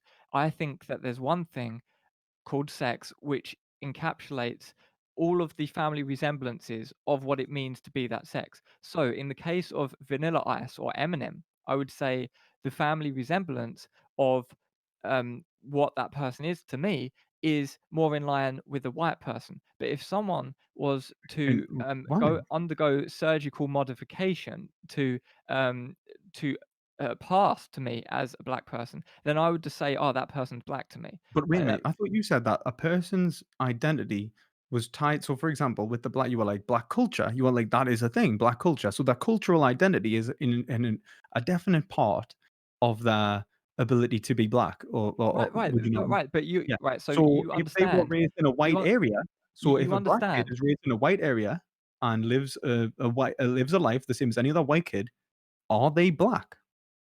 Yeah, of course they're black, because my Why are they understanding black? of identity isn't But I purely thought on some. performative, whereas But yours then is. But on Your the but no, you're saying that it ties between, performative and, what's observable? Like, from Yeah, that, yeah, sorry, the ontology, like, the yeah, yeah, pure sure, sure. There's a whole physical bundle of form. things, and I'm not saying that performative is so strong that it will immediately outweigh the, all other So aspects. it's just You're saying arbitrary. that So there's a what it is divergence. black has nothing to do with that performance unless it's, like, sociologically deemed to have a relevance. Right, yeah, Then unless when I it's but then when I relevant said to their that identity. that, Eminem's not black, and that Eminem is performing what would be atypically, a culture of a certain region. And also, how do you explain then that anything to do with, like, for example, cultural variations within race? Like, how would you explain that? Like, how would you, or gender, like sex? Like, how would you explain those things? Like, how would you say that sex was different culturally? I Like, how feel would you? like that's a separate point. What I How wanna is it a separate point? You're Yeah, saying that they're we'll tied get in to the that, but same, the we'll get to that, but performance and I wanna get this completely clear, that if you're saying that someone's the performative aspect of identity constitutes gender, then the performative aspect of someone's identity in the black case would be the black culture element. So if Eminem There is no Eminem was identity of white, you're being not black. listening to me, man. Listen to my Sorry. point. If Eminem was white, which he is, but then the performative aspect of his identity is of black culture, under your view, not my view, your view, you would have to affirm that Eminem is trans black. Under my view, I would not have to affirm that because think that his entire identity is composed of multiple family resemblance things, and it's more, from my understanding of Eminem, is more in line with the white person. Right. Okay. I would agree that I think Eminem's white, right? Because I think his skin color is white, and that's basically what you're saying, right? And you would agree that the ontology of his skin color is white, and which means that like the physical characteristics of Eminem is that he's white. Okay, but you're saying that they're saying that there's a black culture. I disagree. But let's say you're saying that he engages in black culture, right? But Mm. that doesn't change his race because the ontology of his skin color is uh is white. Yet Right, what it I doesn't want to change it know is enough to what I constitute want his to identity. know is if enough white people do rap, like for example, what makes something black culture, right? Like what makes it black culture? Well, that's a separate question. We can talk about, I know it's very important because we're talking about the link between the performance and the ontology, which you say is very distinct for the fact that someone like performs differently, and so they can change what we would consider to be their sex. You're saying that their sex changes. You're not saying yeah. that their gender changes. You're saying that sex changes, Yeah, no, right? I'm So saying if they someone, pass. I'm why saying if can they pass as why can a woman, someone change their sex but not their race? if they pass as a woman, then they're a woman. If they pass as a black person, then they're a black person in my Yeah, book. so the path as a black person, they're a black person. Right, So so if they change their skin color, right, right? and they look like a black person and they act what I would consider to be maybe this is a bit sort of a bit vague, right? Because what how does a black person act is a bit vague, but you can How does say a that. black person act? Yeah, exactly. It's a bit vague, right? But if we are going to say that there exists black culture, which I think black people would be insulted if you said there is no black culture. There's I don't nothing think there's a white visible. culture either, so I don't think they should be that insulted. Like, you know, like I don't think, for example, like for example, for example, in Britain, I don't think there exists a separate black and white culture. I think that will exist in British culture, and then certain people have certain subcultures within that, which has nothing to do with our race again, and has everything to do with our like socio-political environment. I think some people will be offended if you take away black I don't culture. care if they're offended that they try and like latch race onto certain socio-cultural norms. That's like one of the most bigoted things that people used to come out with. That like white people used to behave a certain way that was different from black people, and the Right. reality was is, like If you that's want to nonsense. for the sake of conversation, if you want to completely discount black culture, I'm okay with that. But then that's something which is going to be a fringe view. How is this fringe? Like in any way? Like if I was to say, like for example, a black person who behaves exactly the same as me can be part of my culture, and they aren't not black. Like what's like fringe about that? Well, And it doesn't mean the culture has changed either. Like the culture isn't white or black either. Like what has changed? you can be white and do something which is considered otherwise considered culturally black, right? But that doesn't change someone's identity. Like Eminem doesn't become trans black because he does something which was historically considered to be more before Eminem considered more to be in line with black culture, right? Is now the white culture has now absorbed that element of black culture. Now it's sort of you can call it what you want, but before Eminem, it was black culture. He was ridiculed for going on stage. But people were saying, "You're not black. Get out of here. What's a white dude doing on stage?" Right? And Yeah, you so could a say lot it's a of good thing. bigoted people associated culture with the development of mind. And we usually consider them bigoted because it doesn't actually have a causal link. That we associate like a certain development of an individual's capacity to understand themselves with their skin color. That's just not the case. An Uh, individual isn't their skin color. or you can either you can discount black culture entirely, or you can do special pleading and say that black culture doesn't exist, but gender exists. Right. Either way, I think there's either I've got a few positions which you're currently holding, which I don't think you can hold um, and have a coherent position on, um, or not fall foul to what I consider absurd in terms of the debate proposition. So I'll give you them. So right now, on your view, you're saying there's never a causal link between sex and gender. You're saying that a woman um, can a woman who comes into a doctor's office can actually say, well, actually, you're a biological man. You can say that midwives are mistaken when saying congratulations, you have a baby daughter or baby girl, and you're discounting black culture. So there's four things which I think are quite an issue for you right So now. If you wanna, so yeah. let's go through them, and you can tell us which ones I forget because I will forget one as I go through the list. So I don't think black culture is a thing. I think that race is separate from culture, and that sometimes we tie it to race, like unnecessarily, just as we've tried tie gender roles to sex unnecessarily. And that has been shown multiple times that gender roles have nothing to do with one's physiological form. And so the relationship between one normative understanding of an individual and another normative understanding of an individual have come to loggerheads and has been shown to not cohere.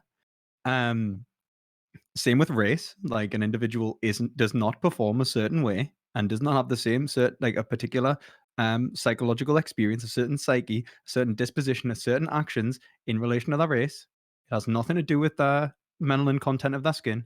It has everything to do with how they were raised, the development of the psyche, and the choices that they choose to make, and in a performative environment, how they are recognized and how they recognize themselves in the eyes of the other, in what is called mutual recognition, psychological development. Now, with the midwife, I would say that the midwife is probably going for the dated notion that they are the same thing. Whilst if we understand them to be separate, which I think is not only plausible, but it has been accepted for a long time that certain roles and certain aspects of society have very little to do with one's physiological form. The only information that the midwife has to go off is the physiological form. And so it's the only decision making decidera that is allowing her to differentiate what is like being a man and a woman. Now, since they are being tied together through physiological form in the past, the only what she's doing when she says girl or boy is essentially just appealing to a socio-historical narrative, but really she's actually atypically not telling you how to raise that child. She's not telling you how that child is likely to behave, what she in the past she would have been. What she's actually telling you is that it's a male or a female, and that's the only information that we can really divest from that because we accept that the development of the individual's mind is actually separate from their physical form. And what was there another one? I think there was four, wasn't there? Yeah, so I think you've covered it anyway. The second one was that a woman who walks into the doctor's office is told that she is mistaken and she is actually a biological man. Yeah, and again, like I think you can see how that ties in. The individual who's a biological man, and sorry, biological male, is not a man.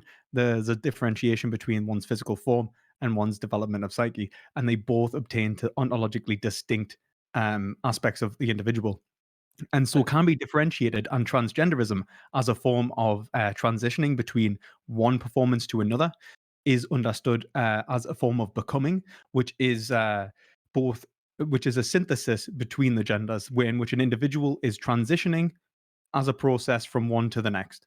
That is essentially how Hegel explains Zeno's paradox of motion. It's a synthesis between being and not being and not being. You're both a man and a woman simultaneously as you transgender, to the point in which you become one or the other, distinct and characterized within the normative structure in our society, identifiable and identified by other individuals and yourself.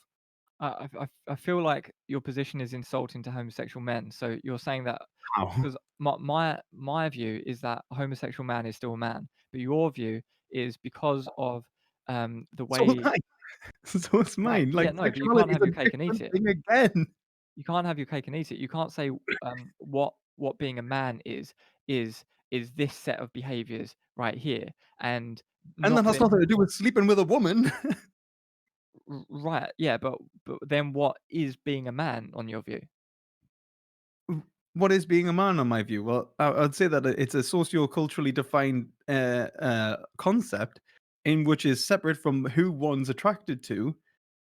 Being a man has to do with how, like, for example, understandings of masculinity and appearances, how one interacts with another individual. In fact, I would argue that being a homosexual and identifying as gay reaffirms that you're a man because you have to be a man in that scenario to have a homosexual relationship. Exactly, so it's incoherent otherwise, but your view sort of, leads like, how do you explain a twink? How do you explain, the I've never like been asked that question again. I've never. How do you That's the how do best you question I've account ever been. how do you How do you account explain for the twins? how do you account for the gay guy who, doesn't behave like what you might stereotypically say a man is? Is that man now woman? Well, so if an individual, like for example, like no, like one, like both man and woman are positive takes anyway. So like you could be gender non-conforming, right? So in which case, like they're neither. Like if they are actively neither conforming to either gender performance and do not understand themselves in relation to either gender performance, I would say they're gender non-conforming. That's just the negative in terms of gender. They are not conforming to the gender. And they logically couldn't be homosexual. Well, they could be attracted to men, but then describing themselves as homosexual would be a problem because they don't understand themselves as a man. So why would they say I'm a man attracted to a man if that's what homosexual means? So you can't account for But I do homosexual believe, men. but I can account, for example, for why someone who becomes a trans man, like the go from woman, like male to female, like sorry, man to like, what was it, like Woman woman to man. to man. Sorry, it's just all the fucking when they go from woman to man, they could understand themselves as being homosexual there because it has to do with understand their self, their identity, and their self and their relation to self and the normative construction they're in relation to other people. So you could have two trans men who are homosexual, and this all makes sense. And So this isn't so even controversial, man. This is probably I'm probably defending. I would argue one of the most like accepted views of this in the trans community. so on your view, there's such thing as a female man, Yeah. right? So, cool. Let's move on to the next thing then, before we wrap up the debate. Um, so I I'm unsure where we were on the star sign one. I think, you sort of, tap danced a bit around that. I don't understand whether you're, endorsing trans star sign individuals or whether you're, just dismissing it as I think you're dismissing it as incoherent right at this No, I was saying that, like, for example, like, if we understand a star sign to be connected to one's birthday, as if, like, it is actually the behaviors and the ability, like, for example, the performance to be connected to one's birthday, then there is a second order, first order connection there in terms of ontology that doesn't hold. In which you're Right, yeah, saying yeah. So what I had there is, on your understanding of gender, there is never a causal link between sex and gender. sorry there? So on your understanding of gender, there is never a causal link between sex and gender. No, there's never a causal link between sex and Right, gender. yeah, yeah. So then, Not in okay, terms of, like, direct physical causation, no. I would say right. that So so there is that the likelihood that they'll, like, obviously be raised in a socio-political environment, which will, increase the likelihood that you'll develop a certain way. You're more likely to understand yourself in a certain way, because of, the way in which, sex has functioned within our society, but and how it's related to gender socio-historically. But no, like, right. So sex does so not cause gender. what I'd say there is you've, you've, defeated one of the horns of um the star sign dilemma, but you've taken the other horn, which is the friend's position that, gender is never there never exists a causal link between sex and gender, which I think most people would disagree with. But let's Okay, move well, on to the next one what is because I've got a couple of ontologically proven? Like, so give me the argument of why sex causes gender, and we'll see if that holds. Then I'm clearly wrong. well, I don't even affirm the existence of gender, but if I'm going to take your understanding of gender, which I'm not even sure if it's coherent, but I'm just going to take your understanding of gender, it would appear that in over 99%, almost 100% of cases, only the smallest amount of marginal cases, um, yeah, almost 100% of cases, it seems that there is a causal link. But you're saying that not just that this causal link might somehow um, be absent in some individuals, you're saying there's never a causal link, Yeah, I'm saying that one's physical form does not cause the development of one's mind. right? So this, I just think that that's even biologically false, like because No, we've just got like uh, the hormonal influence and primary sex you have hormonal characteristics influence, which which influence has, behavior. but like, okay, so you can have hormonal influences but how you understand those hormonal influences impact you greatly. The effect that they have on your moods, that you can have a mood shift and still understand yourself to be, like for example, male or female. You could be a man who's like more quote unquote effeminate. You could have emotions which are characteristically understood to be female and still be a man. How does Like one have a manly pregnancy? what do you like? What do you mean? Like, how does one have a manly pregnancy? I'd say that like pregnancy as a whole has been understood as a feminine concept, but I think that a man, if one, for example, an individual behaves in such a way that they are seen as a man, then we have had cases in which we would say, "Oh, look, it's a man who's pregnant." Right. Okay.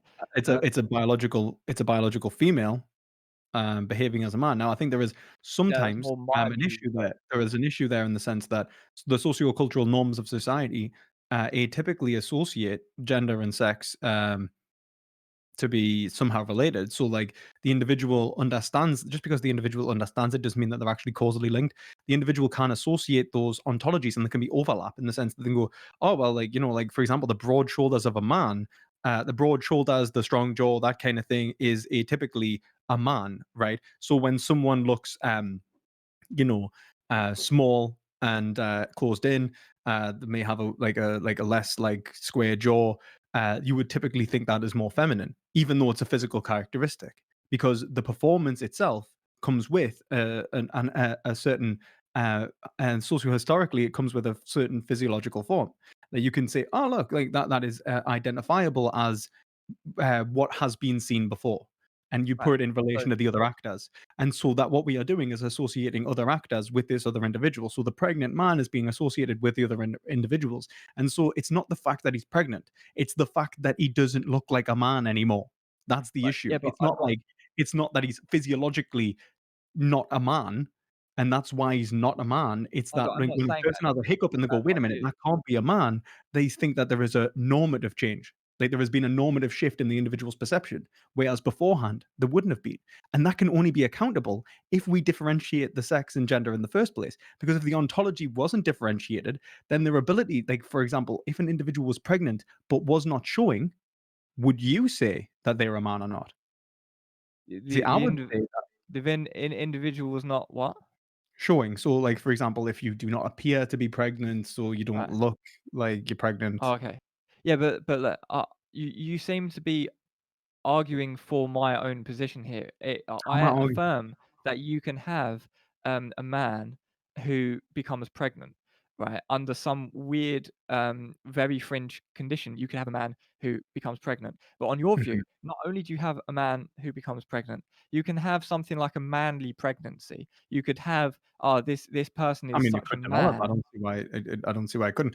But I mean, also, So you could turn like up I mean, like really, didn't like. I remember like there was a joke between ContraPoints and like Philosophy Tube and stuff of talking about the mouth feel of like lady dick or something like, and then, like it might be nonsense to us, but it might actually be a socio normative construction that's like separate. It's the same with pregnancy. It could develop. There's no reason why it couldn't. right. Well, I don't know. That's a bit too fringe for me to actually have any Okay, knowledge right. on, Like but look at it like this. Like okay, is it like for example, why, right?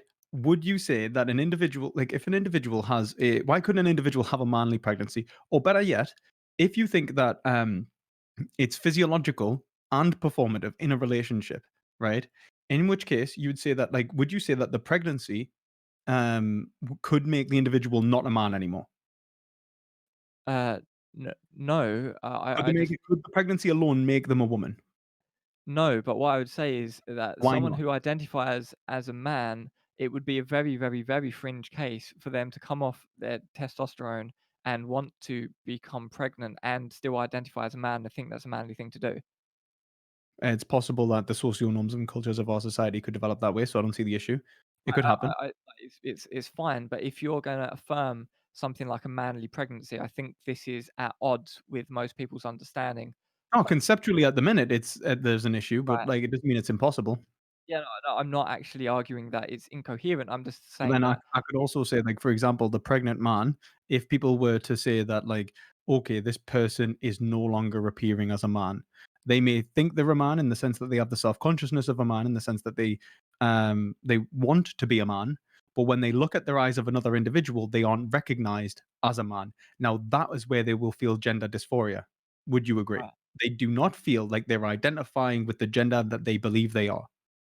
Well, I wouldn't call that gender dysphoria. I would call that I'd say that there is a identity incoherence or identity clash or something with identity. Their sexual we're identity just changing the is word then, aren't we? Like, the point is yeah, that no, but I'm not the affirming recognition gender. from Is the other point? yeah, but the recognition from another individual is what is entirely dependent upon in relation to the social norms and conventions of the society. If individuals do see them as such, they do not feel such dysphoria. Right. So yeah, I've got no problem with So it has dysphoria, but actually nothing to do with the pregnancy, though. yeah, It has that everything to has do with the socio-cultural norms, yeah? yeah, but look, I think you're trying to get So when me you say to there's agree a pregnant to man directly agree and to it it. would be a problem for me, how is it a problem for me? Wait, Even what are if you actually even asking me if right now? even like, for example, even if the person was to like, for example, let's say the culture of the time the individual's pregnant. Let's say it's not even our culture, which I think is far more accepted. And let's take a culture in like the Far East or something, like Middle East or something. There's a pregnant quote unquote man. They do not understand such a thing. It is conceptually absent from them. You cannot be a pregnant man in the Middle East because they will associate pregnancy with femininity. The normative performance breaks down. They will not recognize the individual as a man, which means they cannot develop the self recognition as a man, which means that their ego is in dysphoria, which is why they want to change to become the man. That's why they Yeah, kind of go through the they're just transitional process. refusing So they're if that refusing thing, to if that, recognize the but if person they, as the identity they choose to identify as. well, it's not that they are refusing; it's that they cannot do otherwise. That they just don't understand, Right, right? but that applies like look, that applies to my understanding in exactly the same way. They're refusing to acknowledge my sex.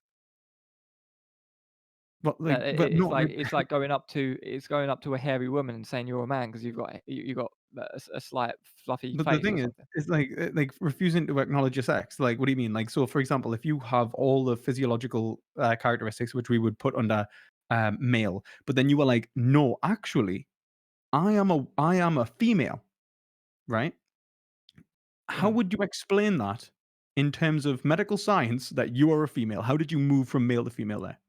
In Well, terms of like actually ontologically moving from one to the other, well, if they are the same thing, your performance shouldn't affect that because it's ontologically separate. So tell me how you've moved.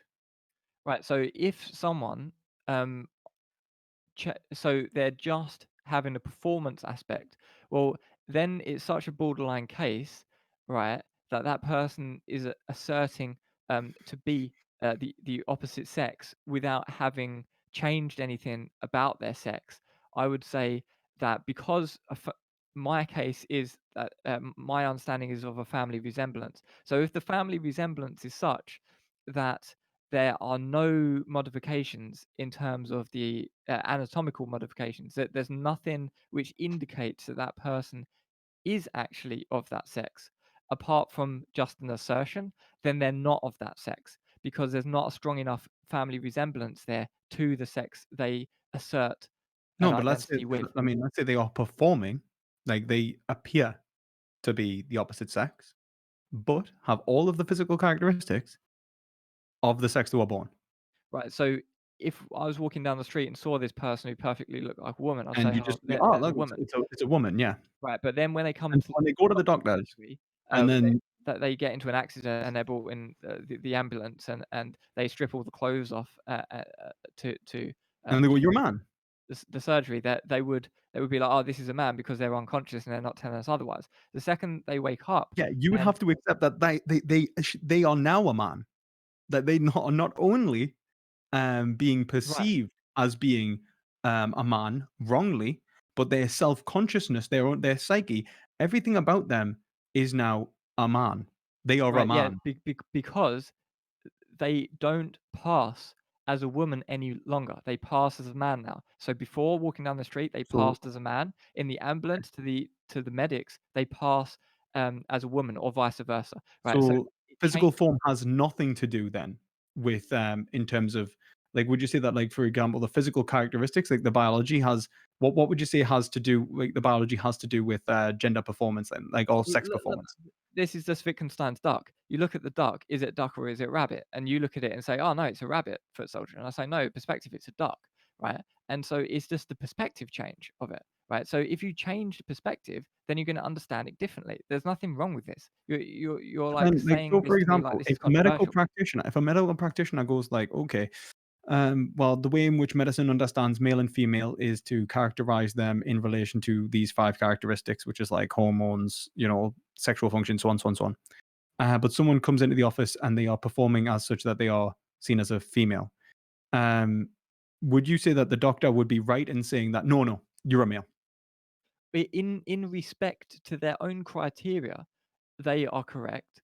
In respect to the person's criteria who identifies as whatever sex they identify as, the surgeon is incorrect, right? So there's Because two it's language always games going to be occurring relative. simultaneously. It's because concepts are always going to be relative because there isn't anything that you can point to anatomically to say, look, this person is a man or a woman because they can modify that and then you can point to it anatomically and be like, oh, well look, and you'll be mistaken. And what about the marginal cases? What about women with hysterectomies? If you say a woman is this or a man is that, and they don't have and they're a marginal case, then you can't point to that. That's why it has to be a family resemblance, and it has to be So from the would you perspective. say that there was two separate games being played, at least?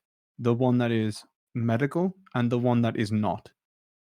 No, I said, um, right. So what I'm saying is, from it's relative to the criteria that you judge. So someone can say, my criteria for a man is that he has male anatomy. And if he has uh, chopped that off or modified that, then he's no longer a man. That could be one Right. definition. Another definition could be something else. So And so under my view, I'm saying that it's a family resemblance. Under your view, you're saying it's something else. Well, I'm okay. You can hold that view, right? But um, the logical conclusions of your views lead to things that leads to concede and debate proposition, right? So that's we're not debating that no, there's it some hasn't. No, it hasn't. ontological Um, objective truth distinction. of the matter. Well, Well, we're debating that there is an ontological debating. distinction and whether it holds that transgenderism can be held if there is a distinction that is ontologically held, which I'm arguing as being perfectly coherent so far, and you haven't shown that it isn't. No, Um, but that's not the debate proposition. yes, it is. I'll You just said that. reread the debate proposition. Yeah, go Transgenderism for it. absurd, that is endorsing the legitimacy of the concept transgender whilst maintaining that two purportedly distinct understandings, sex and gender, exist and that there can be a divergence between them, commits one to endorsing by way of family resemblance or other concepts which would widely be considered dismissible, else one is committed to special pleading or the undermining of their own Yeah, linguistic so ability. So I haven't had to commit to anything other than that there are two separate ontological fields mm, and that the distinction holds and that transgender, can operate in that higher order um, normative structure. you've endorsed by way of family resemblance other concepts which would widely be considered dismissible. How? So I think you might have even done special pleading, right? But we've been unclear on that. But right now, we have various concepts on the table which would be widely considered dismissible. So let's go through a couple more just to wrap up the What do you debate. mean by dismissible? We'll get into that at the end. Firstly, I just want to blast through a few of these analogies, these family resemblance analogies. Well, Right. before we So do that, I wanna just bring it back to where we were just there. right. So, if I may, essentially, what you said, before, what was it? About, like, when we talked about, wait, I had a point to make that I think was quite important. Um, oh, no. It's just slipped my mind as I was about to say it. No worries. I'll give you a sec. Just give us 2 seconds. I'll just see if I can remember it. Otherwise, we'll just continue. It is frustrating. Um, uh, um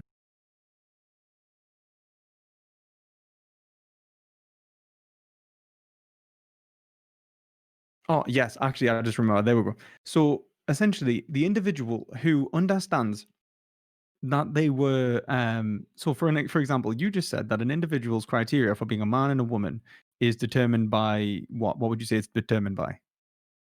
A family resemblance in our understanding, in Is that our own understanding of what it our means own? to. Is it individualistic? Yeah, of course it has to be because Perfectly individualistic. more like culturally relative. But we have agreed that. Culturally relative. Okay. So here's the question. In our culture, if there is a subculture who, like, for example, how would you explain the individual who ties biological sex to gender? Would you say that the individual, like, for example, like those fringe groups who say trans women aren't women, would you say that they are correct in their own view? No, I would say if the trans woman is or passes as a woman, there's no reason for me to assert anything different. They There's say that what a man is and what a woman is directly tied to biological sex. So right, why but that wouldn't they be a man or a woman? I mean, you're the one that's saying that sex is essentially an understanding of from the individual and that there isn't a divergence. So there's not really an issue in their thought where they are conflating two separate ontologies. They're actually conflating they are actually talking about the same thing, which is the identity of the individual. They are or are not a man or a woman in their eyes. well, So that they would be in contradiction, right? So how would it be in contradiction? if they walked down the street and they saw someone who they perceived to be a woman, but then they said a woman is someone who anatomically has female parts, right? Mhm, And beyond their perception, hidden in the realm beyond their perception, lies the truth that this person does, in fact, have the anatomical parts of a man, but they mhm. passed as a woman. Then they have a contradiction because they see a woman, but then they see something that No, isn't a they woman. would say that they have a false belief. They believe they saw a woman, but they saw a man. Right, right. Okay, So well how would you then, reconcile that? right, but they have no knowledge of that at the time, Okay, unless so they have a they false belief in their own view. but they don't know that it's a false belief. Okay, but you can not know that it's a false belief. That doesn't mean uh that they are like, for example, the criteria that they hold man and woman is directly tied to biological sex, as so they see it. And so But how would you how would you conceptualize this? A false belief that they don't know this is the case, but they know they have a false belief. Of course, they couldn't hold that. That's well, incoherent. no, they So find out they would later. just have Like to have a they belief. a woman, a trans woman walks down the street. They find out later that it was a biological male who appears to be a woman. They would say that is a man. I would say they are wrong. That is a woman. What would you say? I would say they when they perceived the person walking down the street, they knew that that person was a woman, right? But then later, they changed their mind because of some weird criteria that they decided to assert, right? So uh, at the time, it simply was a woman. But you said yourself that the criteria is sociopolitically derived from sex. So if they believe that sex, which is very typical of our society, is tied to biological sex, then how would you explain an individual who goes, no, trans women aren't women? Wait, I didn't say that it's derived. I didn't say that sex identity is derived from sex. I didn't say anything like that.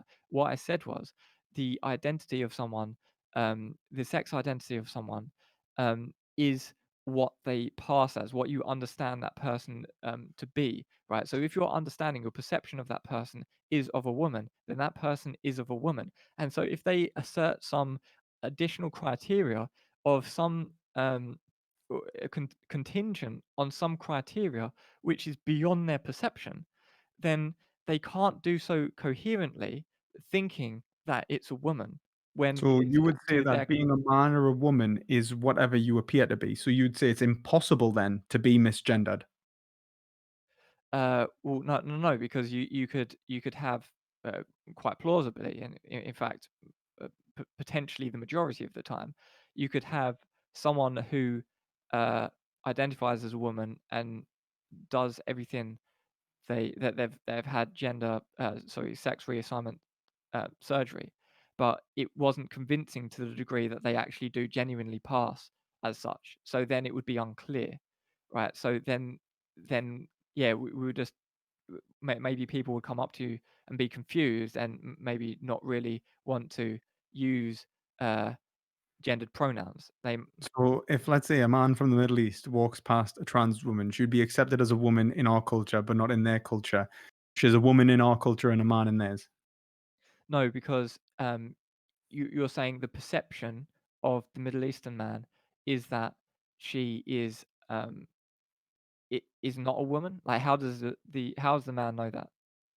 It's all like I'm saying that, like for example, there are difference in characteristics. For example, a man in our culture, for example, or a woman in our culture dresses a certain way. A woman in their culture dresses a certain way. A woman in their culture may have certain characteristics. Let's say like I don't know, certain physical characteristics that are typical of a woman. A woman in a female, a woman in our culture does not have those characteristics because we've divorced, for example, the necessity of an individual's birth sex to define their being a woman. So they assume that someone that is like presenting in a way that's I don't know, they've got like broad shoulders. And let's say they've got an Adam's apple, actually. Let's say they've got an Adam's apple. They look female in like woman in any other way, every other way. So they've got like, they've got breasts, they've got like longer hair, typically for both cultures. That means femininity. They've had jaw surgery and so on, but they have an Adam's apple.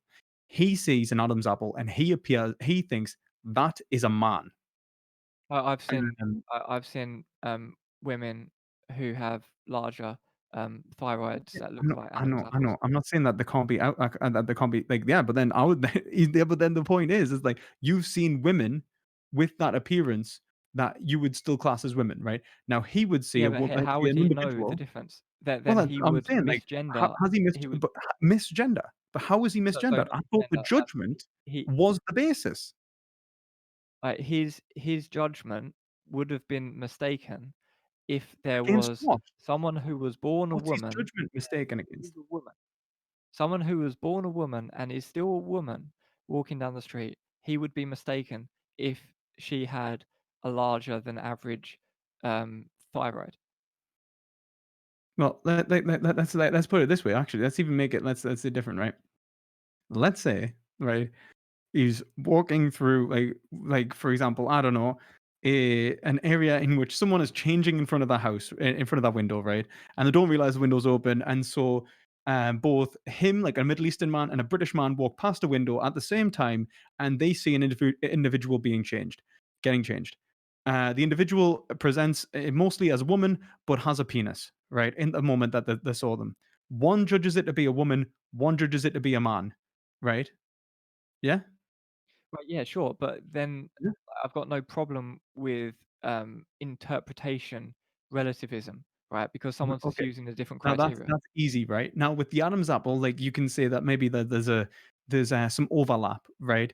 And the way that they would resolve that and go is to then refer to biological sex. So like the individual in like let's say the Middle Eastern culture would go, well, wait a minute, what gender, like what sex were you born, Mm. right? Yeah, And but that's how then they would resolve that. yeah, well, the thing is there, then it's just someone's different criteria, right? That So transgenderism, under your view, is more likely to be absurd because an individual would have to be able to wouldn't be able to change gender if they come from a certain culture. well, that's why I would argue that that culture, and the culture that throws gay people off rooftops and the culture that stones people I to mean, death I is would agree it's wrong. I would agree it's wrong. And you know what the wrong thing is? It's the association that physical form has anything to do with the production of mind. right. But the thing is, if someone has made no effort to change the way that they are perceived and they want to be the opposite sex, then I'd say, well, then that's lazy, and I'd be like, okay, well, like you just want me to, you're just asserting it at that point. You don't. I'm not believing this. This isn't. You're not making me believe that you're a woman. You're just a middle-aged bald man dressing in a t-shirt and jeans, asserting that Well, you're a making woman. you believe that they are like yeah, but then I could say the exact same thing. Like there is no issue there because gender is Right. performance. No, no, I don't think gender is performance. I think But you've gender just is talked about nonsense. performance right there. You've I just think said no, you've I just think talked about performance. no, no, look, look, look, no. I think that um, sex is the family resemblance, and part of that is performance, but performance isn't all of it. Whereas for you, it's all of it for gender. Yeah. I think all of it is performance, is the Right. ability to appear to another individual. And even you said like the judgment of another individual walking down the street is the basis from which one is decided to be judged to be a man or a woman. If the criteria has changed, let's say they're undressed and the physical form changes in the sense of the perception of the other individual, then so does the perception of whether they're a man or a woman. That is all performative. It's all on a stage being viewed by various individuals. That's all that it is. It's a Okay. performative action. Well, let's run So with how that. is gender not performative then? Let's run with that, and then go through some last quote unquote reductios to see if we can just wrap up this debate and get a more conclusive Yeah, yeah, that's fair enough. conclusion to it. So I've got a couple of examples to run past you. So someone has a wrinkly face. They get cosmetic surgery. Are they trans less wrinkly? Um, sorry, what? Someone has a wrinkly face. They get cosmetic surgery to make them less wrinkly. Are they now trans less wrinkly? Someone gets cosmetic surgery to change the wrinkles on their face. Are they trans less wrinkly? Like, well, I could say that they are not wrinkly anymore. Right, they're Like, not wrinkly because anymore. all of it's based on like whether they're perceived to have wrinkles or not. Right, but the true nature of the individual is that they're wrinkly because they're of a certain age to have wrinkles. No, no, it's not. A wrinkle is something that you observe, isn't it? It's something that you like, "Oh, look, there is the occurrence of a wrinkle." Yeah, but It's not you can look something under a which, like, microscope. You can look under a it's not an microscope and ontologically constant property if it's been physically removed from the individual. no, it hasn't, because if you look under a microscope, you can see that the skin is such that the fibers in their skin or whatever it is that makes wrinkles is present, but they just have had a facelift. Wait, so what you're saying is then you're differentiating what is a wrinkle in terms of, like, the, physiological cause of the appearance of wrinkles and what a wrinkle is. A wrinkle is like, I see it. It is a wrinkle. It is a fold in your skin, right? Having wrinkly skin isn't the physiological cause of the wrinkle. It's the appearance of having the fold in your skin. Well, let's just say whatever the cause is, like the co-linking of Q10 cofactor skin property or whatever that is in the skin, right, which exhibits wrinkles on the face, that is present in the individual, but they don't have wrinkles anymore. So if looked under a microscope, you can examine, quote unquote, the true nature of the individual's wrinkles, but actually not under a microscope, they don't look like they have wrinkles. You So mean if you are look they under a trans wrinkly? microscope, they have wrinkles, and if you don't look under a microscope, they don't have wrinkles? Because Right. that would fit your understanding of, sex before. They are wrinkly when you look under a microscope. They are not wrinkly when, you don't. Well, I would just say it doesn't matter if I look under a microscope. But you're saying it does matter if Wait, you look so it under a doesn't matter microscope. if you look under a microscope. Why not? Like, Because if you can because see the perceptual difference, then why not? Like, I thought the so whole point so was so so it doesn't matter. You don't have to look in someone's trousers.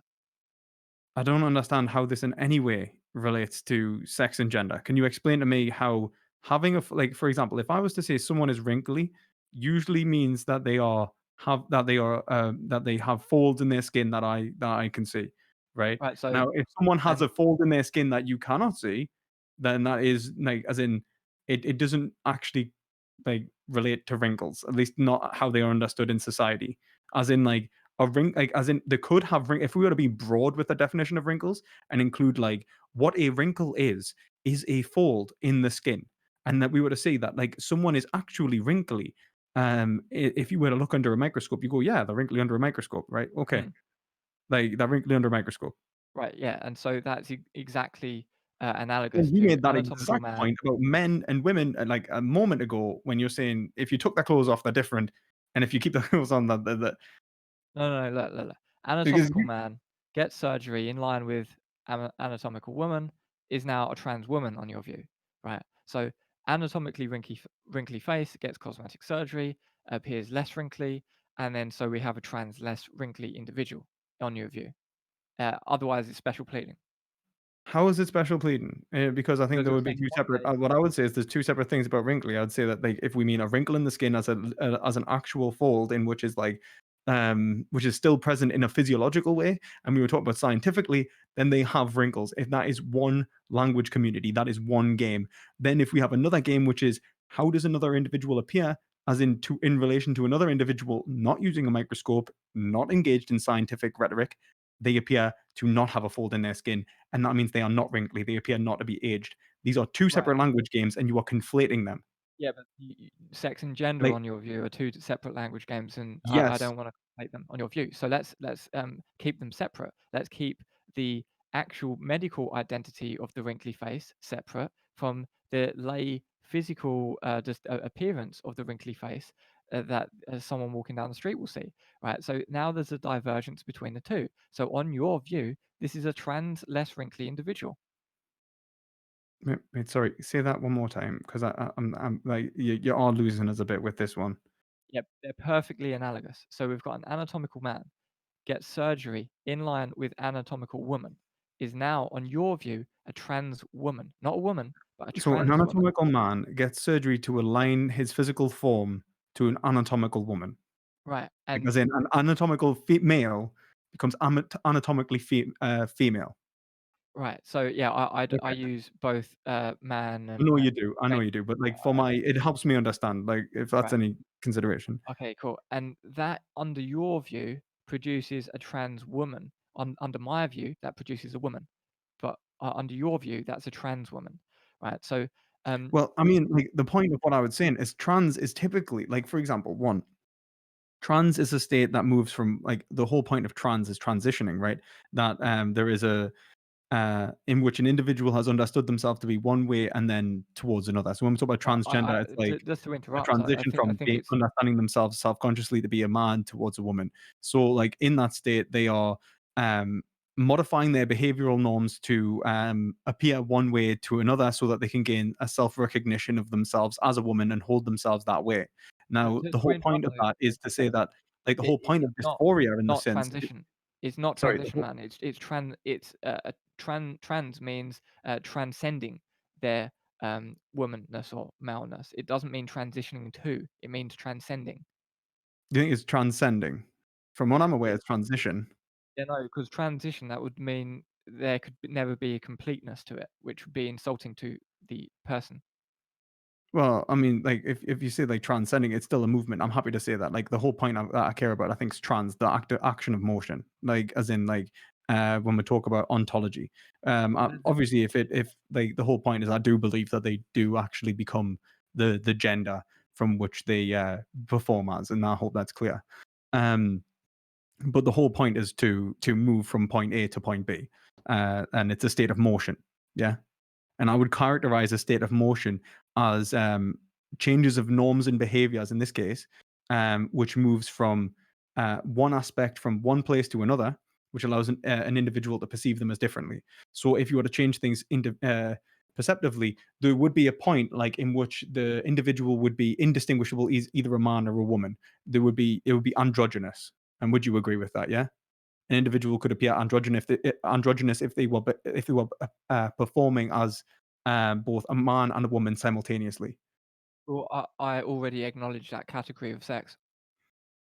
Yeah, yeah, okay. So we would agree with that. Yeah, and as the performance develops, they would go towards one side or the other, right?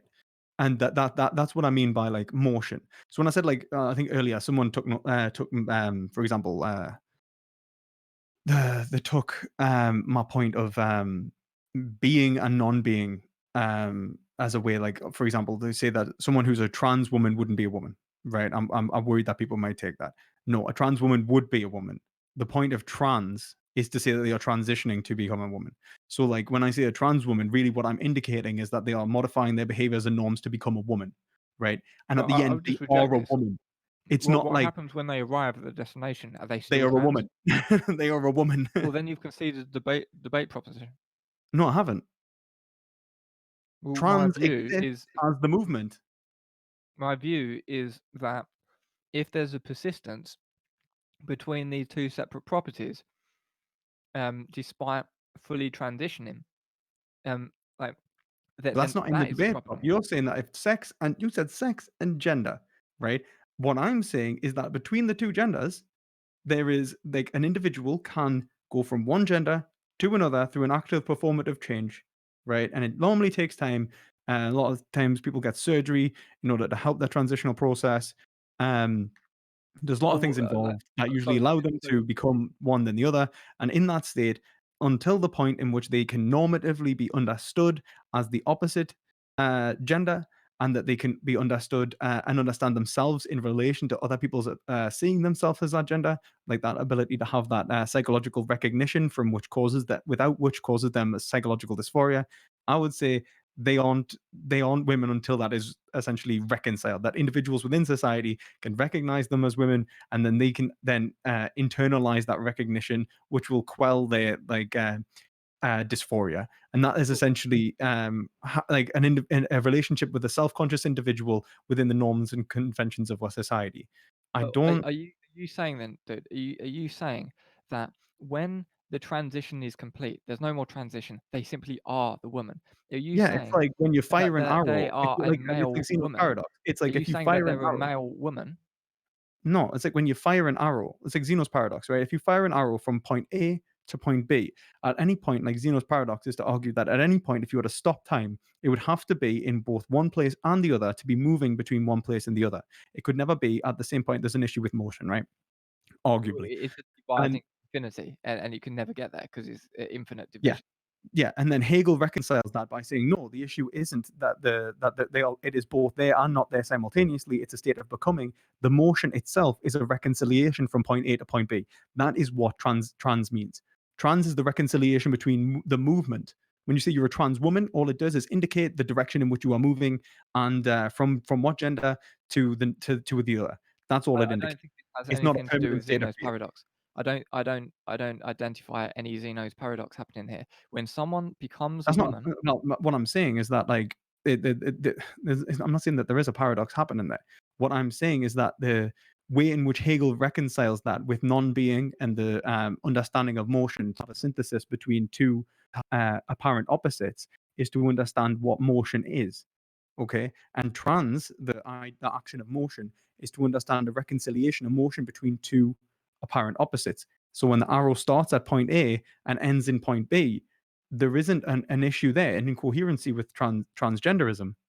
It makes perfect sense. It's a state of becoming, a state of change, right? which So is completely separate from the when state they've of become a being. man, when they've become a man, finally the Mhm. transition's complete. They've got gender or sex reassignment surgery. They are a man now, and we agree that this person is a man. Finished, done. They're acting as a man. They are a Yes, man, right? yes. Are they a female man on your view? No, No. So then you can see the debate proposition. no, I don't concede the debate proposition because I can still agree that transgenderism is a thing. So, like for example, an individual who is transitioning is transgender, or transcending, as if you want to put, is transgender.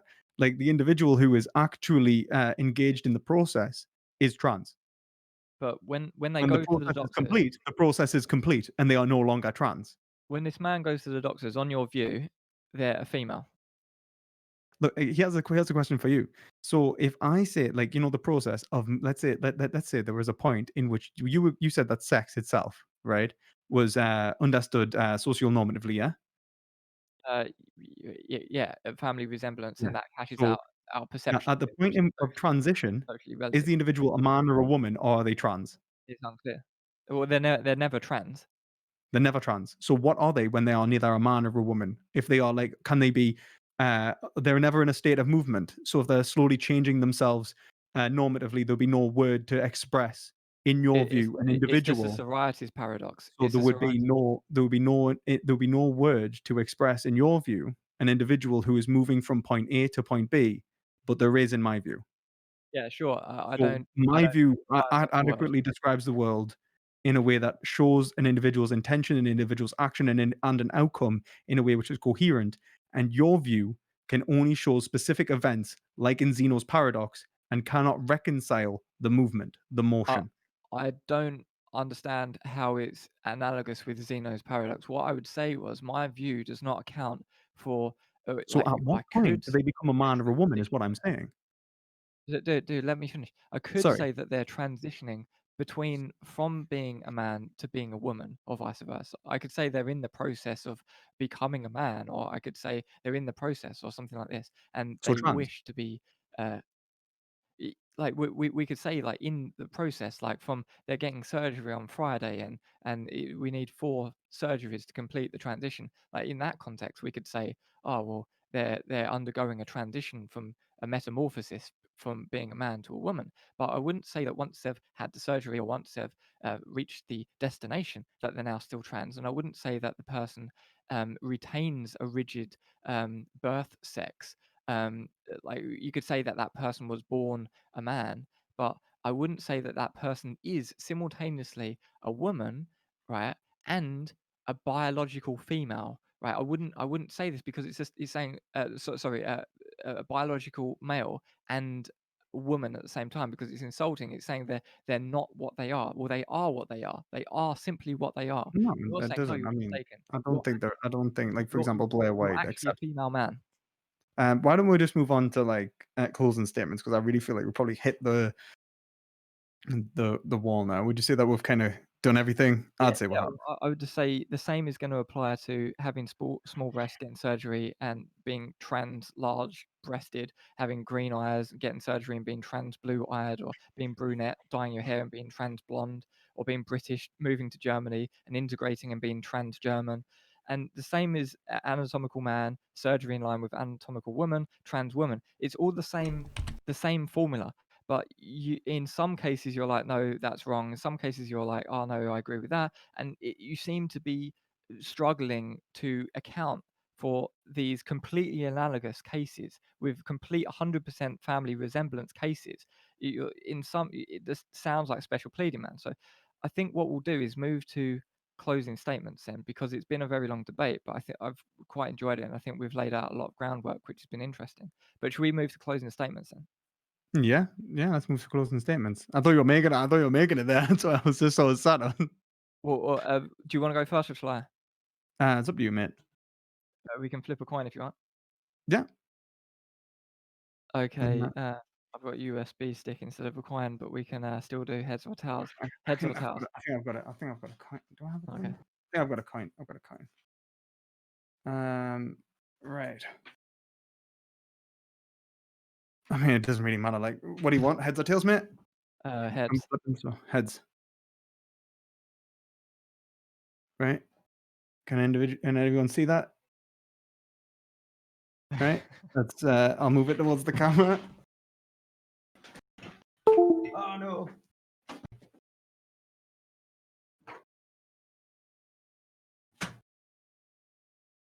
Oh shit. Well, that didn't work. Technical difficulties. I can just do evens and odds if you guys want. Well, What was that, Stone? Yeah, so there's right. It was tails. I'm happy to say it was heads, and I'll go first because I just knocked everything off. Sweet. Jesus. That must have looked dodgy as hell. That was for a Watergate scandal, the kind of stuff. That was like, oh, and just happened, and the camera just cuts out as I go to show the evidence. That was great. I'm happy to say that you won, so I'll go first.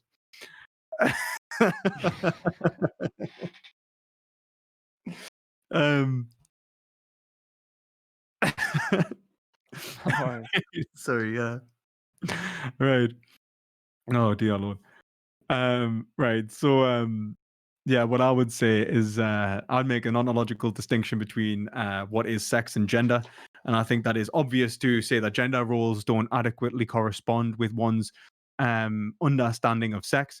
So that an individual who understands themselves to be of a female or a male can understand that they do not have to perform a certain role in relation to their like their birth sort of what would it be, like maleness or femaleness, in order to actually be a certain gender. So like they don't have to like clean the kitchen to be a woman. They don't have to clean the kitchen to be a man or anything like that. That these roles don't actually correspond to physical ontologies, and they're actually built upon and are modifiable in relation to performative actions. Whilst we can understand that certain physical criteria do not change, that my understanding of self can be modified whilst in relation to that first order property, but my first order properties like my physical characteristics do not have to change for that to happen. That my psychology, my psyche can develop. I can become a different person and develop over time, and ultimately have two distinctions between myself in which I understand my physical characteristics and my development of mind. And in such, I can go from one psychological understanding of myself, one psyche, to another. One understanding of my self consciousness, my identity can shift. I can understand myself as going from a male identity to a masculine identity to a feminine identity, but I can't shift my physical characteristics. At least I can't change that which is like at the minute not changeable. Um, and even if I could, then I would be trans sex anyway. So then we could understand like trans sex and transgender to be separate, and it works more, and it works easier that way anyway. Um, I would also say that your view commits you to tying certain physical characteristics ontologically to certain sociological characteristics or certain psychological characteristics. So, for example, black people need to perform as being black. White people need to perform as being white. There are black actions and white actions. My view allows them to differentiate ontologically those two separate factors of being, arguing that we are actually investigating two separate forms of being: one, your physical characteristics, and two, your mind. And hence, an individual can have a psychology which has nothing to do with their race. You could be from a white neighborhood and be black and still be black. You could be from a black neighborhood and be white and still be white. Now, if we were to say then, now we would tie, let's say, imagine trying to tie this into nationality. White people, like to be British, includes to be white, right? Then people who, let's say, migrate over can never be British if they were of a different skin tone. It's absolutely nonsense. You're tying first order ontologies causally to second order ontologies, which do not link. And that is a sociocultural bias, which we are rejecting. And has ultimately only done benefit to our society, which has allowed the existence and acceptance of transgenderism. Until that point, the notion of sex, for example, was accepted to be um, not only the notions of an individual's psyche was accepted to be tied to their biological sex, and the performance at times to be irrelevant. It seems like you want to pick and choose at what point a performance is and is not relevant based on the socio-political norms, because an individual's skin color doesn't mean that they are white. An individual's performance doesn't make them change race, but it does make them change sex. So I don't understand how you're differentiating ontologically there, whilst my view does cover that. What else? I think that ultimately you characterize my view in a way that tries to assert that I am saying that an individual would or would not be a man in relation to their physical, um, genitalia or their physical form, when in fact my view asserts that masculinity and femininity are ad hoc upon a notion of physical form, upon a notion of sex, and have very little to do with it other than sociological performance, and that is all. So yeah, I think that really covers pretty much everything that I needed to say in this. Um, I think that the only thing that you would probably, I think as well, the only thing that you would have to struggle to reconcile is transitioning and a becoming process, in which you would say that I don't think you could account for a transitional phase, and it would have to be I'm not positive you could. Maybe you could. I'll have to maybe reevaluate that. I'll have a think, but we'll see. And I think ultimately you mischaracterized my position. I think that my position also allows for the distinction between sex and gender to be coherently accepted. And since it's been coherently accepted, transgenderism can also coherently be accepted within that sociological environment in which an individual can change gender and still be they can be whatever gender that they've become, man or a woman and still be the biological sex from which they were born, and that there is no issue there. So yeah, thank you very much, and I hope you all enjoyed this debate. Cool. Thanks for the closing statement. I'll do mine now then. So, the debate proposition included in my understanding of what it means for gender to be absurd includes um, stuff that cannot be accounted for unless it would be widely considered dismissible. So, if you had something which you would have to defend or endorse, which would widely be considered dismissible, in order to defend this sense of gender, no matter if you think gender exists or not, whether the implication of that would be something that you'd have to bite the bullet on, which would widely be dismissed, then that would uh, be, in my view, the goalposts of a debate win. So I've identified several things in what perspective philosophy was arguing for tonight, which I would say fits the bill for that kind of type of thing that you has to bite the bullet on, which would otherwise just be dismissed because it's silly or ridiculous. And firstly, I just want to quickly clear up, address the point of the transitional phase. A man can become a woman, that they can take a week, 2 weeks, a year to become a woman, and then they finally become a woman. They've finished the process. It's like a metamorphosis. There's not a problem on my view of that, but these are the things that I find problematic or that would be considered dismissible. So, on perspective philosophy's understanding of gender, there is never a causal link between sex and gender, where most people would say there is most of the time, but it's only the marginal cases where there wouldn't be the link, or the link has broken down, or there's something which has caused the link to change, uh, so the individual has dysmorphia. Um, so I think that would be dismissed by most people. To tell a woman that she's mistaken at the doctor's office, no, actually, you're not a woman, you're biologically a male. I find that insulting, and I think most people would actually think that yeah, I think most people would find that dismissible, that someone who's a woman is being told that she is actually a man or a male. So, uh, also, something I consider dismissible would be the fact that midwives are always mistaken when they say, "Congratulations, you've got a healthy baby girl." That somehow they're mistaken because there couldn't be such thing as having a baby girl in this sense. They're just mistaken because what they actually mean is some something to do with anatomy that just seems like nonsense on the common parlance. He had to perspective philosophy had to dismiss or discount black culture in general to argue against trans black reductio. He can do that. He can argue against it, but if it results in completely dismissing all of black culture, I think a lot of people will be insulted by that. If using performance as your only indication of what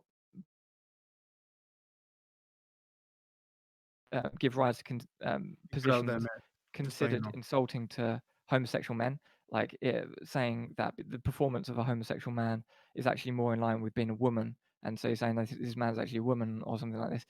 I find that problematic. Um, Perspective philosophy thinks that you can have a female man, something which I think is weird and would be insulting if applied to me if I was in those shoes. He said you could have something like a manly pregnancy, which I think is bizarre, and it also fails to account between all of the other bizarre analogous cases, such as trans less wrinkly individual and stuff like this. And I don't want to misrepresent perspective on any of these points. I'm sure he will be annoyed at my characterization of some of those points, but I guess you just have to judge as an audience whether that was a fair representation of the position. That's my understanding of it, at least. And yeah, I guess you can uh, vote now. Personally, I think that constitutes a debate win. I personally feel that that constitutes the goalposts have been met on 8 points, but vote how you like. And yeah, over to you, Stein. Yeah, great. So real quick before I close off, there's actually a couple people in the Arthuria audience that have some questions. So I was wondering if you guys want to do a very quick Q&A, but you guys have been debating for over 2.5 hours, so if you're too spent, I totally understand. I'm happy to do a Q&A, but I would love to go to the bathroom first. Oh yeah, Yeah, absolutely. I can kick it Okay, off then, 2 but seconds, guys. I've got to end in like a few minutes because it's getting late here. You're gonna dip out real quick, Footsoldier? No, I can do it, but I've got to we've got to wrap it up quick because it's getting late. Oh yeah, fair enough. You guys have been going at it for a while. Yeah. I just had one minor question for Footsoldier. Yeah, go ahead, man. What was when this debate? What actually got this debate on its foot? What was your proposition, and what was the original proposition? Well, I've been debating for gender abolitionism. So I think that gender is harmful as a concept, and I think we should accept everyone as they are. And this gender concept is, yeah, just harmful and superfluous, and we don't need it, and it actually causes discrimination in society. So I'm arguing that people who are quote unquote trans women or something aren't trans women, they're simply just women, and I accept them as women, right? I understand them as being women, and I think it's harmful to say that no, they're mistaken, they're actually biological males who just look like women or something. Like I find that insulting, and so I'm yeah, arguing for more equality, and I feel that that comes through gender abolitionism. So yeah, I made the prop. Okay, thank No worries, man. Arco and Philosophali, was your question for Footsoldier? Might as well, since Perspective is AFK and he's here. My question is, what constitutes a culture? I guess it's just going to be the language game of what we understand to mean as culture, which I can't. I don't know if I think you're probably going to understand the same thing as me there. I guess I could just come up with it. I could just Google a definition.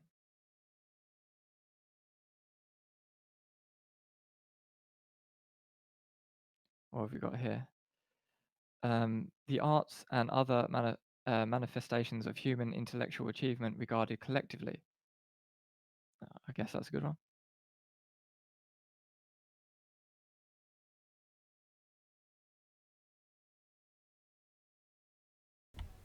You all said Arco? Yeah. Okay, cool. Yeah.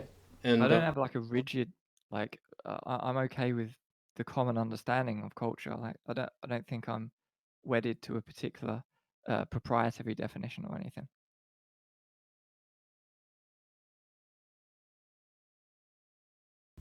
so Philosophali's question, he can't speak in voice right now, but I'll just read out the question. He asks, why do you refuse to acknowledge the concept of gender? It seems to work against you in these discussions because significant parts of the debate end up spent on definitions that are never resolved. Well, that's exactly what we're debating, right? I'm debating for gender abolitionism, and so of course I'm gonna say that gender is not something which I'm on board with because that's what I'm arguing against, right? So I'm not arguing some totally separate thing here and just spending a lot of time making like semantic arguments about gender. No, the core thing is that I'm debating. Okay, I'm back.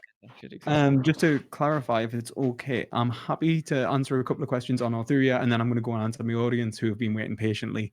And I do thank both you, Arthuria, and the audience for having us on, and obviously my audience for waiting so patiently.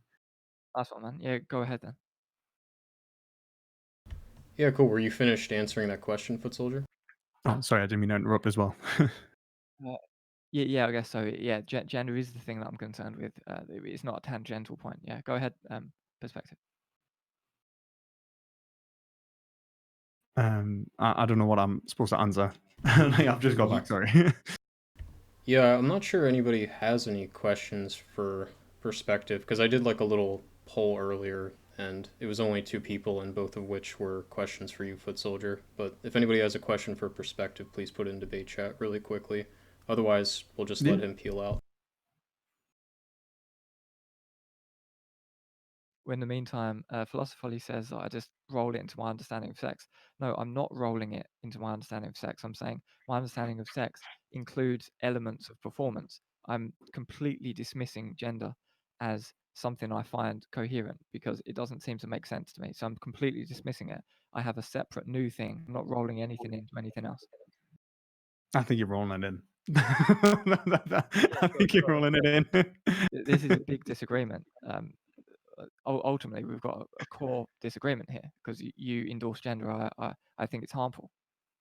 I don't. I think that actually, like, endorsing this separation is probably what's allowed psychology, like the psyche of individuals, to dismiss certain roles as merely socio-culturally performative and not indicative of any causal nature, and so like allow them to have further participation into understanding themselves and understanding like their mind as separate to their body, which I think is vital. Like the fact that people associate their mind and their body as one like basic concept can cause a lot of issues when people disassociate like their genitalia with the way that they're supposed to think.